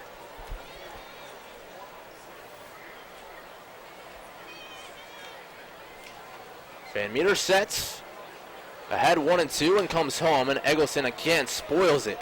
A pitcher's pitch, a breaking ball, and he fouls it off straight down at the plate. It's been a tough out all night. A couple of walks. He's one of those guys that does not give in, fights for every inch up there. He's been a long time tough out for the Revs. Very briefly played for them back in 2009. 500 average on the season. Pitch on the way, and he grounds it to second base. Harris right there waiting, and he lobs it to Burgess to retire the side. A 3-up, 3-down inning in relief for Joe Van Meter. As we head to the bottom of the 6th, Revs lead it 5-2. Money and business are essential to the strength of a community. So is cheering and celebration and music and fun. That's why York Revolution games, concerts, youth sports, special events, and more happen at a place called People's Bank Park. People's Bank has been serving your county for more than 150 years. Always cheering, always celebrating, always committed to the things that make York County great. And to you having a great time at People's Bank Park. People's Bank, member FDIC, equal housing lender. This is Carl Walzer of the Washington Capitals. Ovechkin on the left side, a shot, he scores! Ovechkin! Game winner! Here on York's home for Caps hockey. Good morning, good afternoon, and good night, New York! 3-2 the final! Catch the Caps all season right here on Sports Radio 1350 WOYK. First in York, first in sports. Celebrate the history of our national pastime at the National Baseball Hall of Fame and Museum in Cooperstown. See priceless treasures that will bring your baseball memories to life. Cooperstown is where you, your family, and your friends can relive baseball's greatest moments and honor the all-time greats of the game. Plan your family visit today at baseballhall.org. On air, online, and on your smartphone. Sports Radio 1350 WOYK.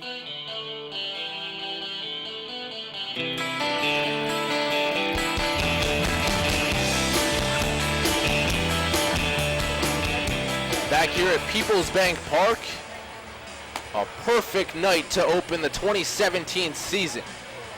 And the Revs opened it with a big first inning, scoring 5. They lead the Sommerset Patriots 5-2 here as we play the home half of the 6th. It'll be Isaias Tejeda, Ryan Dent, and Brian Pounds for the Revs.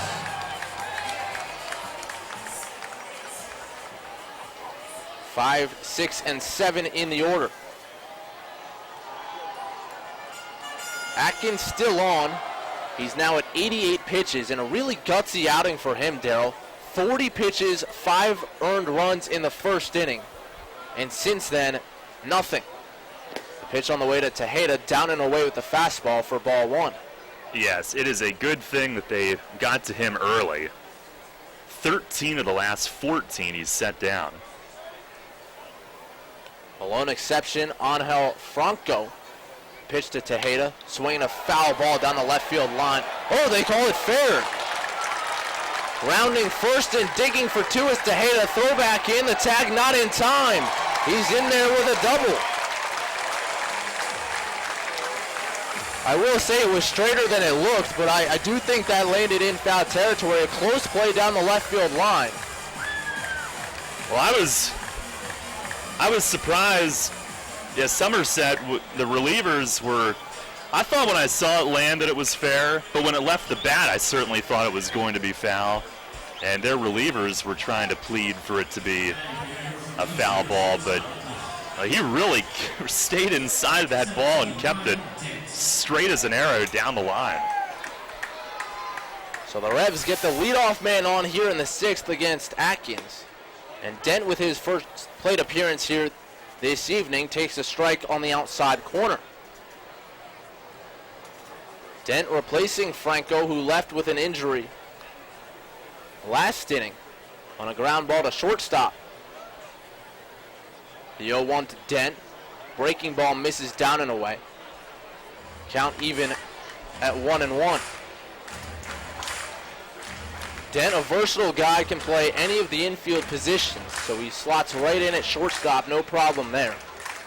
He also can play any of the outfield positions should the Revs need him to do so. He's played 8 of the 9 positions in his career as he swings and misses at a breaking ball from Atkins. He's yet to go behind the plate in his career. But who knows?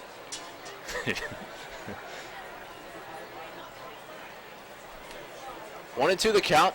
Tejeda at second, and the pitch on the way, grounded to the left side. Deep in the hole is Rodriguez. The sidearm throw across, not in time. Tremendous range to get to that ball, but no chance to get Ryan Dent hustling down the line. And with the ball in front of him, Tejeda stays put at second base, not forced. Dent had actually originally, looks like that might be it for Atkins, originally was acquired by Sommerset during the offseason, but with the infielders that they had signed, the Rebs were able to acquire him from Sommerset for a player to be named later. They're certainly happy to have him. And with that infield hit now, including last night, that's 5 straight plate appearances that he's reached base, Matt. So he's starting to get it going at the dish also, and obviously we've seen what he can do with the glove. So that will indeed be it for Atkins. New pitcher coming on is Dwayne Bilo, a left-hander, 6'3", 210 from Lakeland, Florida. He'll inherit 2 here as Tejeda doubled, and then Dent followed it up with a single to start the 6th.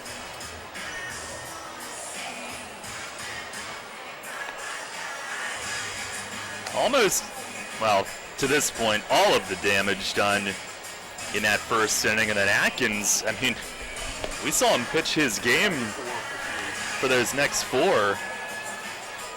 But, you know, now he's getting through the order a 3rd time. Guys have seen him all night.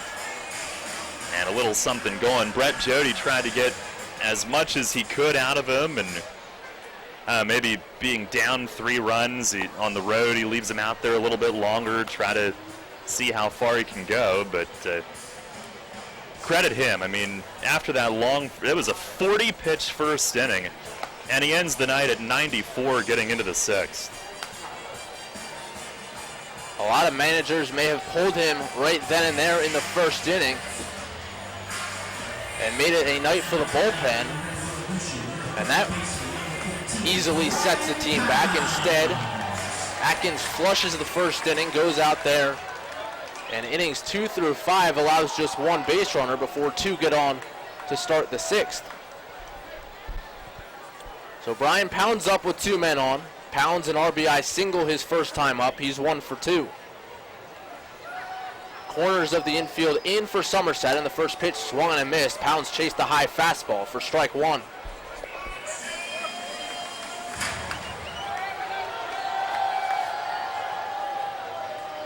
Pounds on the season, 182. But as the Revs found out last year, with Pounds, it's not really necessarily about the average, but it's when those hits come. 8 last at-bat hits to give Revs victories in 2016. Pitch on the way, catches the outside edge for a strike, and Pounds down in the count 0-2.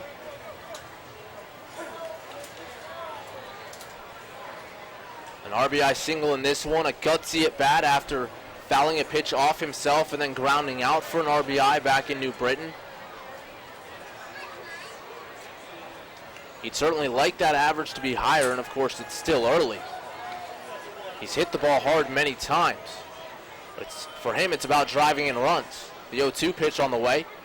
And that's a called 3rd strike. Fastball got him on the outside corner. Pounds looking for something else, is frozen. And Bilo strikes out the first man he faces for out number 1. And Bilo, a guy that I think can face both lefties and righties. It was interesting that they brought him in rather than waiting for the left-hand hitter Mitchell, but big strikeout for him. So now it is lefty on lefty as Mitchell digs in. Spin and a look to second base, but no one covering.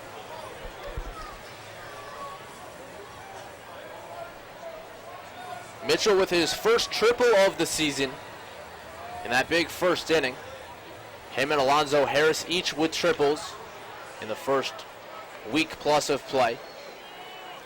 And the first pitch on the way misses inside with a fastball, 1-0. Mitchell last night got his first day off with Alonzo Harris playing in right field. He had started the first 5 games of the season. Pitch on the way. Chopper to second. Up with it is Bortnick to short for 1. The return throw to first in time, double play. A tremendous job by Dwayne Bilo. Gets a strikeout and then a double play ball to escape the jam in the 6th. But the Revs still lead it 5-2. Heading to the 7th, Darrell Henry will take you home from here on 1350 WOYK. Sports injury? Walk into WellSpan Urgent Orthopedics for immediate care. No appointment is ever needed. Our orthopedic and sports medicine specialists are here to treat you. Visit wellspan.org/urgent orthopedics today for hours at our York and Hanover locations. Hey Revs fans, get points for great rewards just by supporting your team through the new Revolution Rewards program. Use the new York Revolution app to receive and earn points for ballpark food, store discounts, stadium tours, and more. Available through the Apple and Google Play stores, the York Revolution app also features team news and exclusive content, contests and promotions for Revolution prizes, online ticket purchases, live game streaming, and more. Download the York Revolution app today. Free stuff by supporting your team? That's Revs time. Hear that? It's the sound of summer. Sound nice? Call Kona Ice. We do it all. Schools, sporting events, parties, both corporate and birthday. You name it, we'll be there. We bring the party to you. If you need a little bit of fun in your life, we're the shaved ice truck for you. Oh, and we fundraise too. This summer, cool down with Kona Ice. Give us a call at 1-800-KONA-ICE or visit us online at www.kona-ice.com. Kona Ice. Flavor our world. The radio home of the Revs. Sports Radio 1350 WOYK.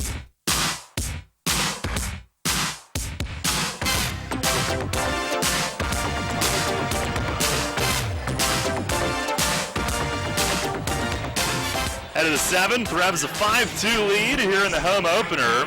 Joe Van Meter had a 1-2-3-6. Now it's Julio DePaula who's in next. Pitching change brought to you by Maple Donuts. Donuts make me think of this, Matt. You know what my entree was tonight? What's that? Brownies. Wow, I thought the punchline was going to be donuts. No, that would have made for a better story. You're right. Tyler Bortnick will lead things off here in the seventh inning. Although I am a much bigger fan of brownies than donuts. Are you? For sure. Maple Donuts has all sorts of good things. Here's a slider down and in on Bortnick to start him off. 1 for 2, a double and a fly out tonight out of the 9-hole. 1-0 from DePaula and a breaking ball. He got that one over for a strike. It's only his second appearance. He was in last weekend at New Britain with a scoreless inning. Now fires and a swing and a miss. Bortnick tried to kill it, it appeared. 1-2. Like it might have been the changeup from DePaula. He's got Grayson and Rodriguez coming up this inning. Time asked for. Outfield shading Bortnick slightly the other way. And DePaula the 1-2. Swinging a roller tight to the line at third. Pounds backhands, juggles, and can't get the throw off. He had it, but trying to get the transfer, it slipped on his fingertips. He regathered, but thought better than to throw it across the diamond. And Bortnick is on to begin the inning. It'll likely be the Revs' first error of the night. We go to the top of the order, and Chris Grayson, who did not start the game, but came in as a pinch hitter after Darren Ford had that collision by the wall on Mitchell's triple in the first. He did finish the inning defensively, but Grayson batted for him, had a sac fly, flied out his other time. First offering, he fouls it back off the net. No balls, one strike. Grayson in the game now in center field as well.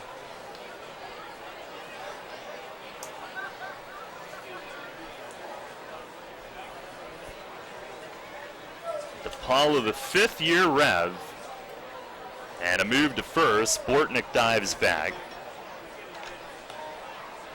Came into the year fifth in Revs history in appearances. And tied with Chris Cody for the third longest tenured in team history. Only Thurm at 8 years and Salvador Paniagua at 6 ahead of him. Here's a foul tip at the plate. That was the changeup. And ahead now 0-2. Take a look at our York Mitsubishi out-of-town scoreboard. Bridgeport earlier today beat Southern Maryland 2-0 in the Bluefish home opener. They're 5-3. Jonathan Albaladeo, 8 scoreless, struck out 7. Last year's pitcher of the year. Pitch here, a foul tip right at the feet of plate ump David Shirk. Sugar Land a 5-2 lead in Lancaster in the 5th. Long Island at home leading New Britain 4-3. That game now in the bottom of the 8th at Bethpage Ballpark. Southern Maryland leading the Freedom Division early on, but with that loss falling to 4-4. Revs were in 4th, but only a game and a half back. And a throw to first got away. And Burgess inadvertently fell over Bortnick, and he won't be able to advance. It hit off the concrete down the line, and Alonzo Harris out into shallow right to recover it. It stayed in play, and Bortnick stays at first. And I think Brett Jody wants to know if he should come out and argue for interference, but Bortnick appeared to tell his manager, no, it's kind of on me too. So the Revs get away with one there. That play was officially scored an error on Bortnick reaching. They always try to take a second look and be very thorough with it. They did make it an error. Pitch here is fouled back. This will loop back into the stands, third base side. 0-2 it remains. Grayson last year in the Frontier League and American Association. Played for the Washington Wild Things in the Frontier League, one of Mace's former stops. Lives in that area. Another 0-2, runner goes, and a called third strike. Tejeda's throwdown is late. Dent receiving it in front of the bag as Bortnick slides in, but DePaula's got the strikeout and the first out of the 7th. And his first strikeout of the year. He had a 1-2-3 inning last weekend. All the outs put in play. A runner at second with one out. 5-2 York here in the 7th inning. They have a little breathing room. Here's Alfredo Rodriguez. Tying run on deck for Sommerset. Rodriguez 1 for 2, single walk run. First pitch, breaking ball, and DePaula doesn't get it. Missed inside, 1-0. 5 runs, 7 hits, 1 error for York, 2-5 and 1 for Sommerset. Nighttime here at Peoples Bank Park. The 1-0, and a soft liner left side. Dent over to the hole, but he'll have to hold it. He got to it on one hop from shortstop, and a little handcuff swing by Rodriguez produces an infield hit on a soft one-hopper. Bortnick unable to advance. It's first and second, but the tying run will now bat. Revs have Chase Hutchinson up in the bullpen, and he'll be getting ready for Brian LaHare in a lefty-lefty matchup. LaHare now on deck, and Olmo Rosario the hitter. Rosario 1 for 3, infield hit in the first. And DePaula checks second twice, pitch coming, and a breaking ball called strike. DePaula turned 34 on New Year's Eve. 16th year pro, first signed with the Twins in '99, made it to the majors with them in 2007. Now ready, and the 0-1, fastball low and away. Of course, in 2014, when the Orioles signed him from the Revs and he made it to the majors 11 days later, completed a 7-year big league comeback for him. Has his sign, and the 1-1 lead runner goes, and a grounder to deep short again. Dent's got it, off balance throw to second is late, and Harris's turn to first sails into the York dugout, and it's a 5-3 game. Bortnick in to score. Rodriguez will go to third, and on the throw into the dugout, Rosario awarded second, and the tying runs are now in scoring possession. It'll be an infield hit and an error. And it's a 5-3 game here in the 7th inning. Brett Jody out to argue something. I think he's trying to argue that Alfredo Rodriguez was already around second and therefore should have scored on the play. But he's turned away. Now it's Mark Mason's turn to come out, and I think it's going to be that pitching change you alluded to. Hutchinson, the lefty, to face LaHare. Oh, tough turn of events here in the 7th inning. Couple of errors on the Revs, who have played flawless defense before that tonight. And 2 infield hits in the inning as well. And Hutchinson makes his way in. Pitching change is brought to you by Maple Donuts. Base hit now would tie the game potentially here in the 7th inning. A lot going on that play. Dent at short was toward the middle, trying to keep Bortnick honest, and he broke for third, attempting to steal. So you had motion there. Ball was hit to Dent's right, and he had to come over and get in front of it. Now apparently it's Luke Westphal. Now they had Hutchinson up, or at least we were told they had, and it is Westphal who's in. So scratch that. Westphal comes on, but Dent had to go to his right, got in front of it, and with Rodriguez, the trailing runner, also going on the pitch, he was able to beat the throw to second, but a good throw to first would have still had Rosario for an out there. So they didn't lose the chance to get it out by going to second, but Harris dealing with the runner coming in on him. Good slide by Rodriguez, and there went the throw into the dugout. Well, as we talked about on the play before where Dent just held the ball, I think that's really what Harris had to do there. There was not a play.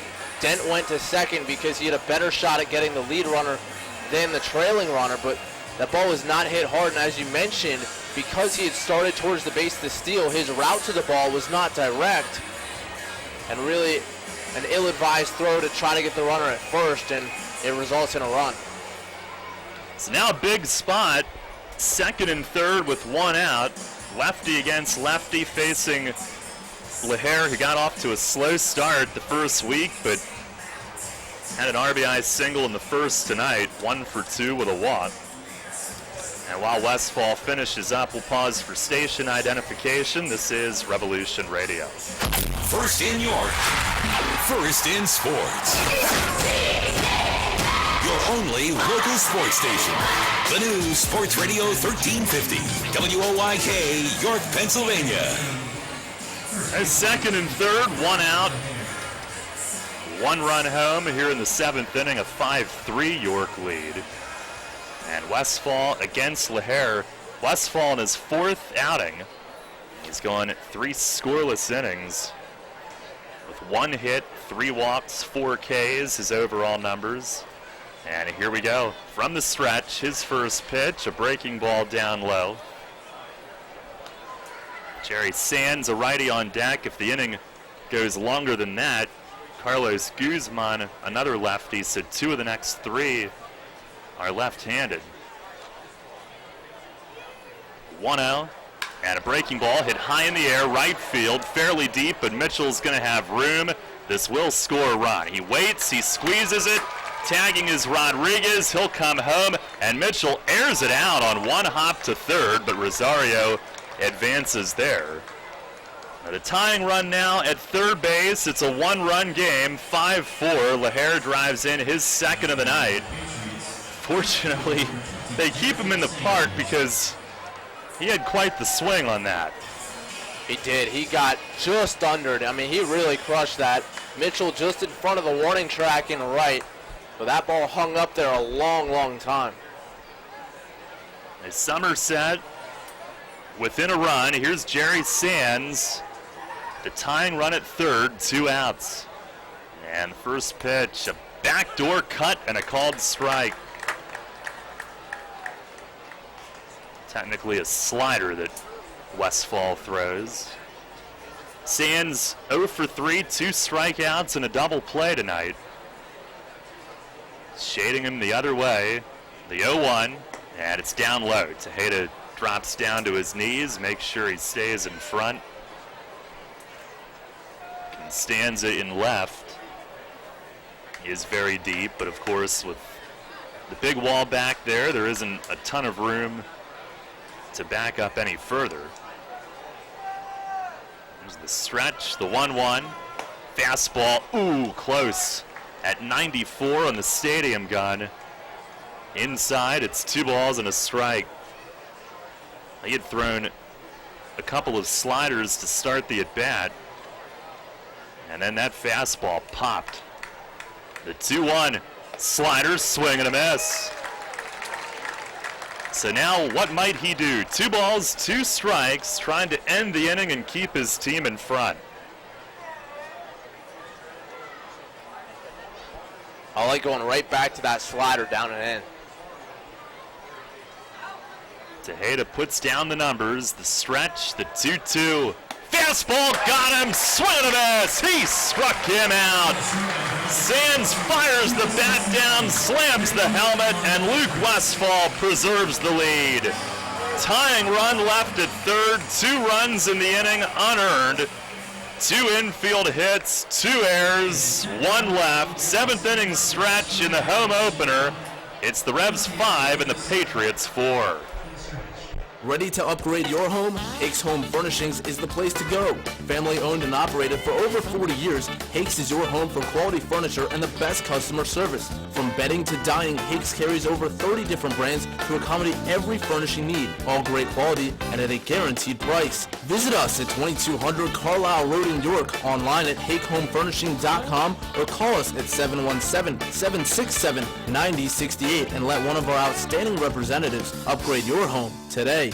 Money and business are essential to the strength of a community. So is cheering and celebration and music and fun. That's why York Revolution games, concerts, youth sports, special events, and more happen at a place called People's Bank Park. People's Bank has been serving York County for more than 150 years. Always cheering, always celebrating, always committed to the things that make York County great. And to you having a great time at People's Bank Park. People's Bank, member FDIC, equal housing lender. This is Dustin Hawkinsworth with the Keystone Sports Network. For the best Penn State football analysis and commentary, listen to Sports Radio 1350 every Tuesday, Thursday, and Saturday at 8 a.m. and after Revs games for the Keystone Kickoff Show. We'll bring you game reviews, player evaluations, and recruiting news. So for the best in Penn State talk, tune to Sports Radio 1350 WOYK for the Keystone Kickoff Show. Brought to you locally by your neighborhood SureSave Markets. All about local sports. Sports Radio 1350 WOYK.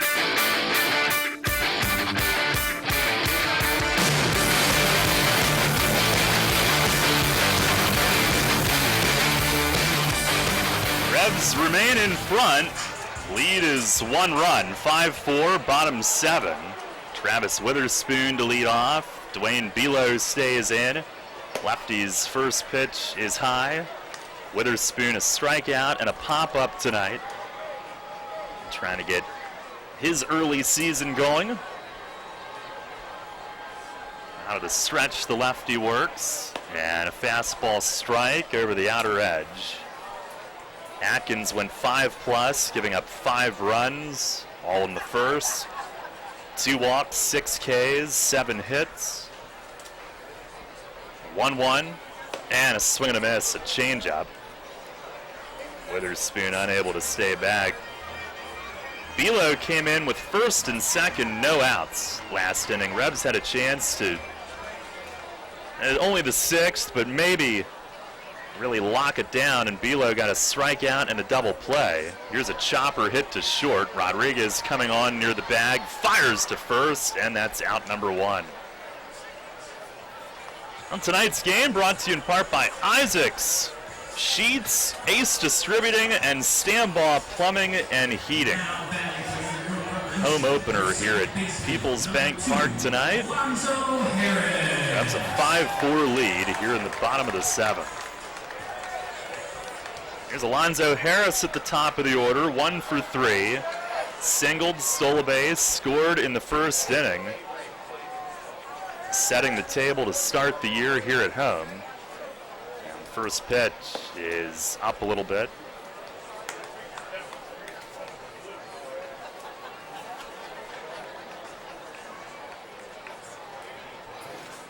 Belo has his sign, comes home, and a foul tip, taps straight back. Last season, Belo was a starter at AAA Las Vegas, a teammate of Chase Hutchinson in the Mets system, and an ERA a little north of 5, but the PCL is it's like arena baseball some nights. Ball flies, the pitch, and a grounder near the line at third, but foul. 1-2. Harris had his bat slip and land at the plate on the finish. Belo, 31 years old. He was drafted by the Tigers in 06, 19th round pick. Spent his first 8 seasons in their system. Got to the majors, debuting in July of 2011.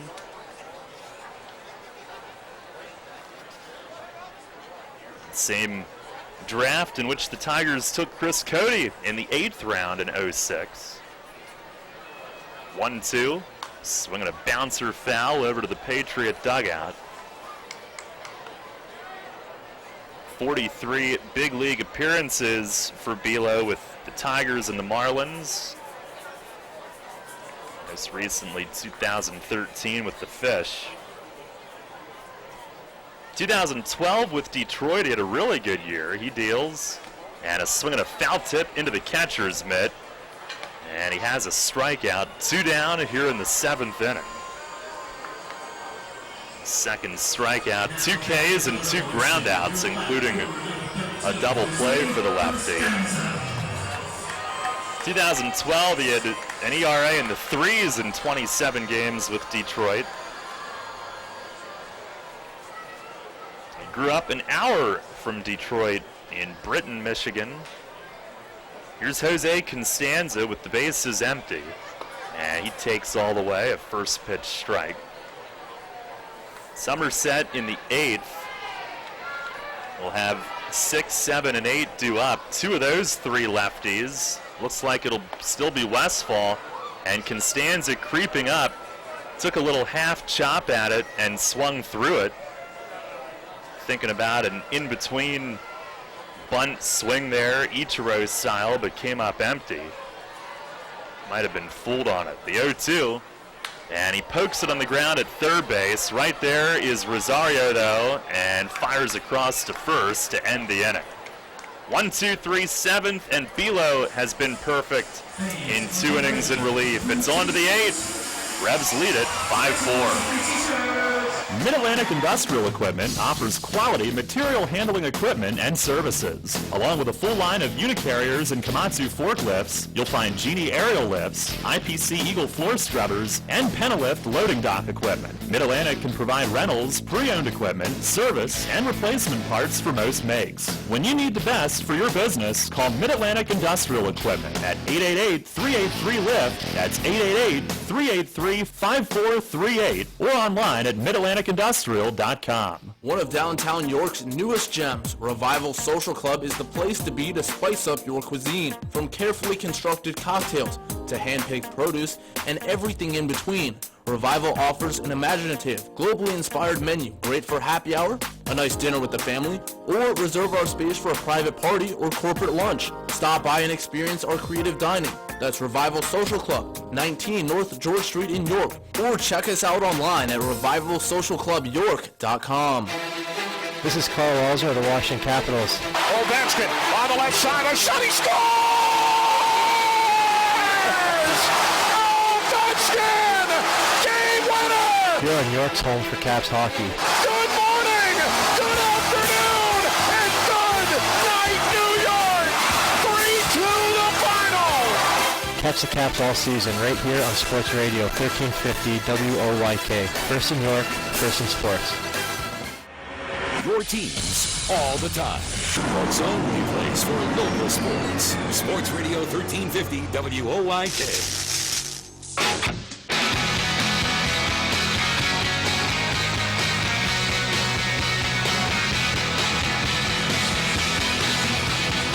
Rebs a 5-4 lead. Luke Westfall back on. It'll be his first time this season working into another inning.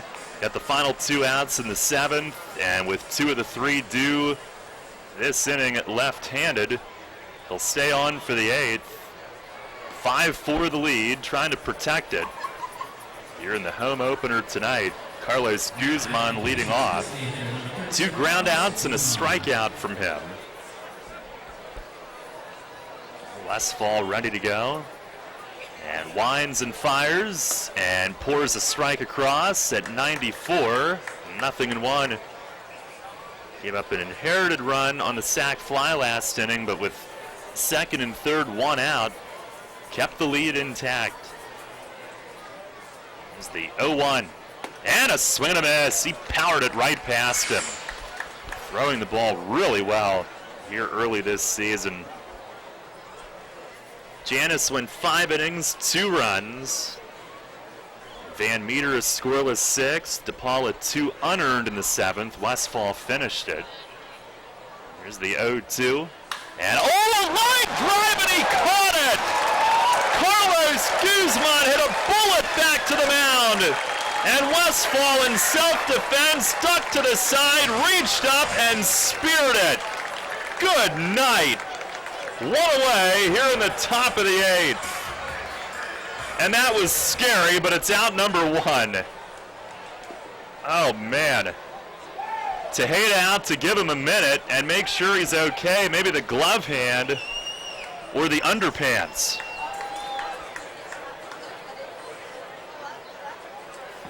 Yikes. Yeah, they're out to check to him. I think a lot of that is just to settle him down, because that's when your heart starts racing. That ball was lined into his glove. He didn't catch it. The ball was lined into his glove. Frightening. Here's Jovan Gonzalez. And a fastball right there for a strike. 96 on the board. He stays aggressive. Heart rate might be up just a tick. It's the wind and the 0-1. Breaking ball hit in the air, shallow right center. Witherspoon coasts over from center. He's got it. 2 up, 2 down here in the top of the 8th. Now Aaron Eggleston. Looks like this is Westfall's inning, although I think Mace he took a step out just to be sure that his reliever is indeed good and settled after that. But nobody up. And trusting Westfall to get 5 outs. Eggleston the batter. First pitch fastball right there for a strike. At the knees in the mid-90s again.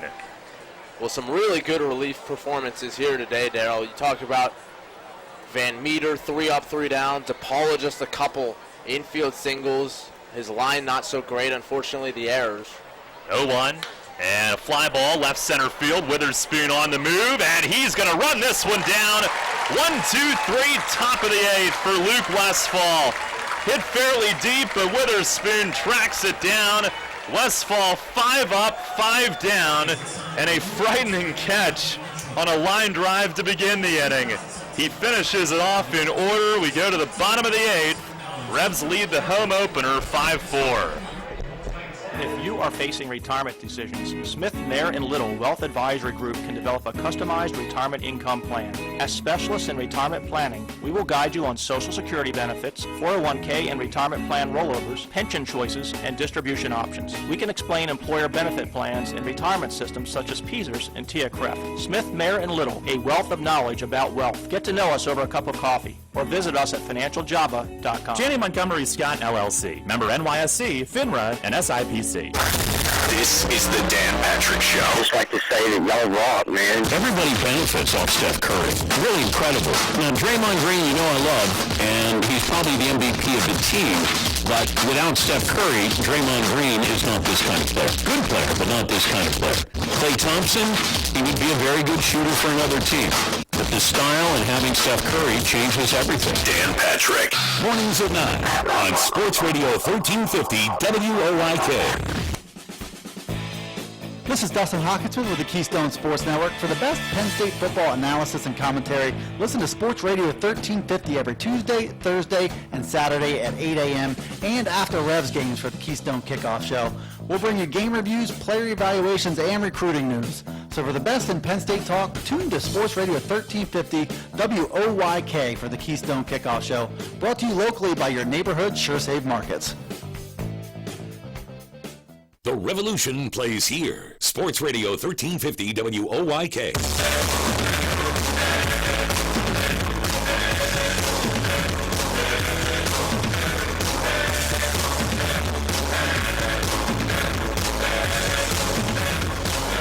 Bottom of the eighth, Revs with a 5-4 lead. Brad Allen has gotten up, beginning to throw. So they'll look for him to close it. And right now, they'll look for a little insurance. Joel Guzman will lead things off against right-hander Alex Goen is on for Sommerset. Pitching change brought to you by Maple Donuts. Guzman 0 for 2 with a walk and a run. And the righty's first pitch here in the eighth, the big swing and a foul tip back. Guzman up there trying to jump on the first offering. Going just 5'11". We're used to seeing all these large humans on the mound. There's the 0-1. Fastball missed away. His build, he sort of looks like Marcus Stroman. His delivery as well.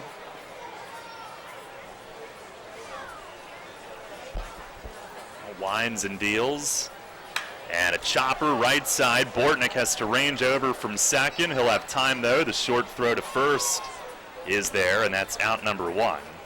For Sommerset in the ninth, they'll have 9, 1, and 2. Bortnick, Grayson, and Rodriguez.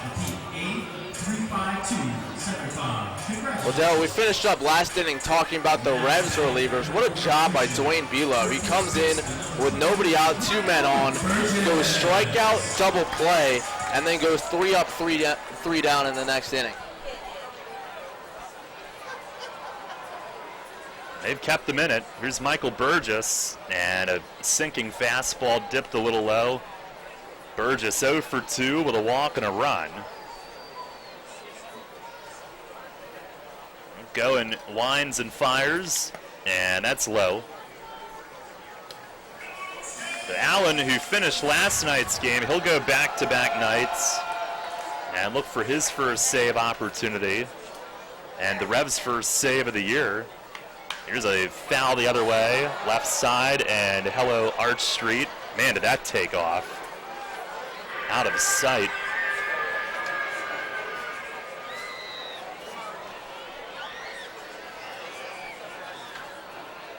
Revs' first save opportunity of the year. Unless they score 3 runs here. There's a fastball away, 3-1. Or is it only 2-1? It is 3-1. 5-4 the lead here in the eighth. Go into the plate, and it dips down and in. Burgess takes the walk, his second of the night. A 1-out base runner, and Tejeda coming up.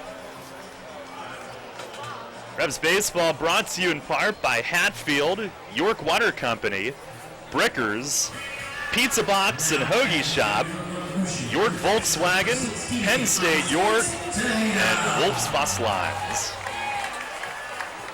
And D's Nuts. Here's Isaiah Tejeda. Now I got to give everybody else a second mention. That wouldn't be fair. First pitch is over the outer half, a called strike. Tejeda 1 for 3, led off the 6th with a double. The Revs had an opportunity to add to the lead that inning, and Below came in and got out of it. Here's the 0-1. Breaking ball grounded to third. Rosario backs up. He stuck the bounce, though, through to second, and they turn it. The hop almost played him, but he grabbed it cleanly, and it goes around the horn, a 5-4-3 double play. But the Sommerset bullpen tonight, outstanding, and Atkins after that first inning will go to the ninth. Brad Allen coming on, looking to save the home opener. The Revs lead it 5-4. Kids today, with Facebook, texting, TV, and video games, seems like fresh air and sunshine are things of the past. Remember playing catch, climbing trees, wholesome backyard fun? Heritage Lawn and Landscape Care remembers. Give them lush grass, healthy trees, the good old outdoors. American is baseball and apple pie. Kids have every reason to stay inside. Don't let your lawn be one of them. Heritage Lawn and Landscape Care. World-class care right in your backyard. 717-292-9994. Having the gang over to watch the game? Keep them happy with great BestJet products from your neighborhood SureSave markets. Football fans, hockey fans, basketball fans, everyone's a fan of game day party planners with $18.93 deli items. BestJet hot dogs go great with BestJet kettle cooked chips. Or serve up a couple BestJet Rising Crust pizzas with 12 packs of BestJet soda. Throw the best game day party ever with BestJet products. Shop Savos Markets in Shrewsbury, Stewartstown, Whiteford and East York, Wetzel's in Glenrock, and Nell's Market Fresh Foods in Spry. Money and business are essential to the strength of a community. So is cheering and celebration and music and fun. That's why York Revolution games, concerts, youth sports, special events, and more happen at a place called People's Bank Park. People's Bank has been serving York County for more than 150 years. Always cheering, always celebrating, always committed to the things that make York County great. And to you having a great time at People's Bank Park. People's Bank, member FDIC, equal housing lender. Your home for Revolution Baseball. Sports Radio 1350 WOYK.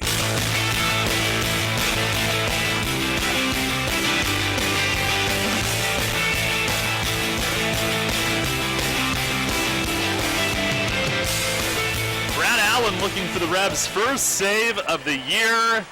They lead at 5-4 as we go to the ninth here in the home opener. And trying to make it back-to-back victories for the first time this season. He closed last night's 11-2 win. Came up a two-out run in the ninth, but obviously they had a big lead. And that was his first appearance since opening night when he worked a scoreless inning. First pitch to Bortnick, leading off, fastball strike to start him. 5-4. Revs trying to make that first inning stand up. Here's the 0-1, and a slider strike called quickly ahead. 5,367 the attendance tonight for the opener.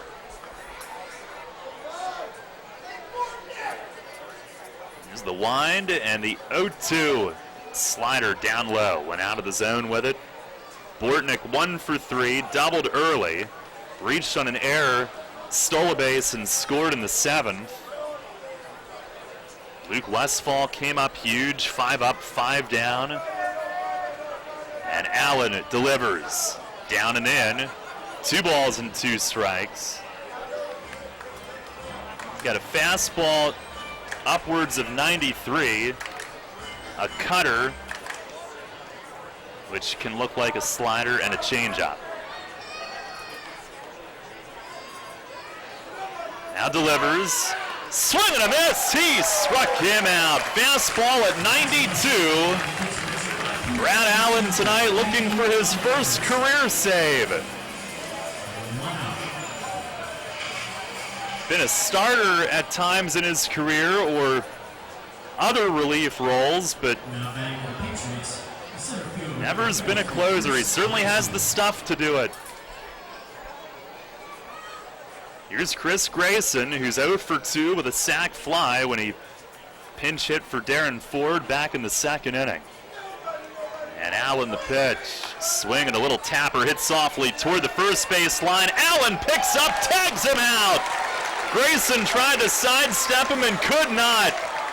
And the Revs an out away from a home opening win. 5-4 here in the top of the ninth.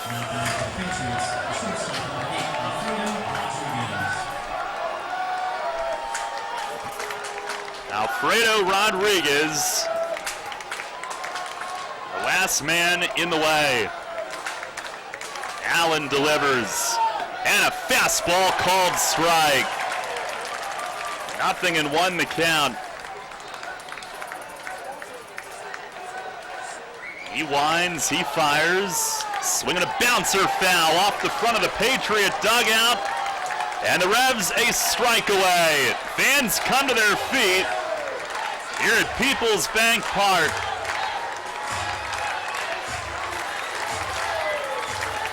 Allen looks in. Has his sign, the wind, the 0-2 slider dives down low. Mace trying to get these guys in relief into a rhythm. Second straight night for Allen. And the first, where he's locked in with a one-run lead. He fires. And a check swing. Diddy Tejeda tags, appeal to first, and they say no. Burgess was running toward Allen, hoping to get that call and celebrate. And Rodriguez stays alive. It's 2-2.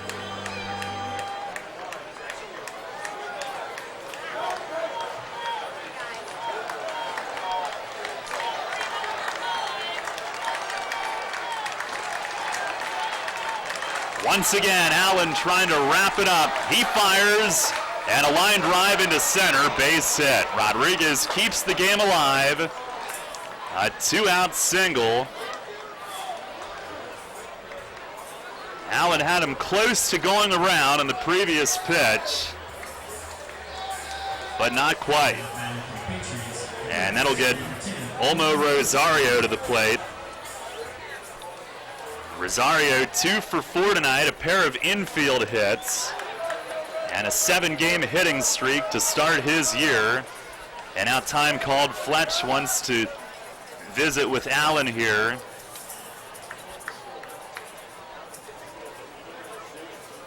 A lot of Revs fans have seen the video of him entering the Major League Spring Training game, a camp invite, who's only been as high as high A. He came in, finished a Major League Spring game on 3 pitches with the bases loaded. Was with the Blue Jays in camp this March against Detroit. He's now trying to save his first regular season game as a pro. He's made 58 starts in his career, a couple of complete games in the Diamondback system a few years back. So now after the visit, facing Rosario, first pitch slider, it breaks low. Grabs a 5-4 lead, trying to make it stand up for Janis and for the offense in that first inning. The bat around 5-run start. Here's the 1-0. Runner goes, and a called strike. Throw to second. The tag. Got him! Ball game over! Rodriguez trying to steal, and Tejeda guns him down. And the Revs win the home opener by a final score of 5-4. Tejeda throw out to end it. And welcome back to Peoples Bank Park. What a way to ring in the new year. A 5-4 win as the Revs use the 5-run first inning and tremendous pitching down the stretch to take the home opener 5-4. What a night here at Peoples Bank Park. 5,367 on hand to kick off the new year.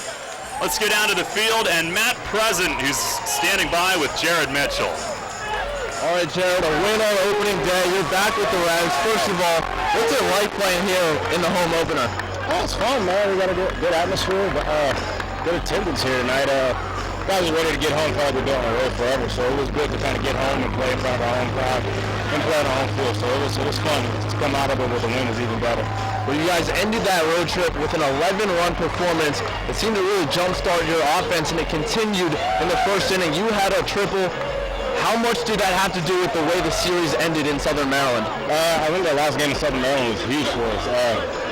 Guys were able to get going a little bit. We were able to get in sync and get a little rhythm going with each other. So I think that was pretty good.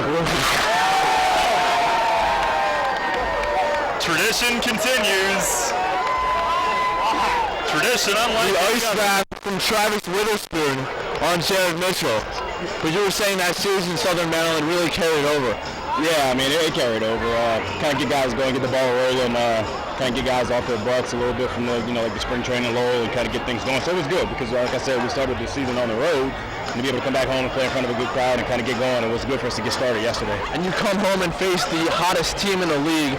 Is this a bit of a measuring stick test right off the bat? Nah, I mean, don't get me wrong, those guys are good, but we're real confident in what we have in our own clubhouse, and it's no big deal. It's early. Couple games in, so the guys knew we were going to get rolling. It was good to finally get it going, though. Well, Jared, thanks for the time. Good try. So, back to you. All right, thank you, Matt. And indeed, a tradition unlike any other. Some things carry over. Travis Witherspoon not missing a beat as he nailed it, his buddy there with the ice bath. I mean, he was full speed. He was dead sprint. You should have seen him. He had the ice jug, and he came around. I mean, he took the longest route possible to get a running start. Came out of the first base dugout, went out around first base, onto the infield, and it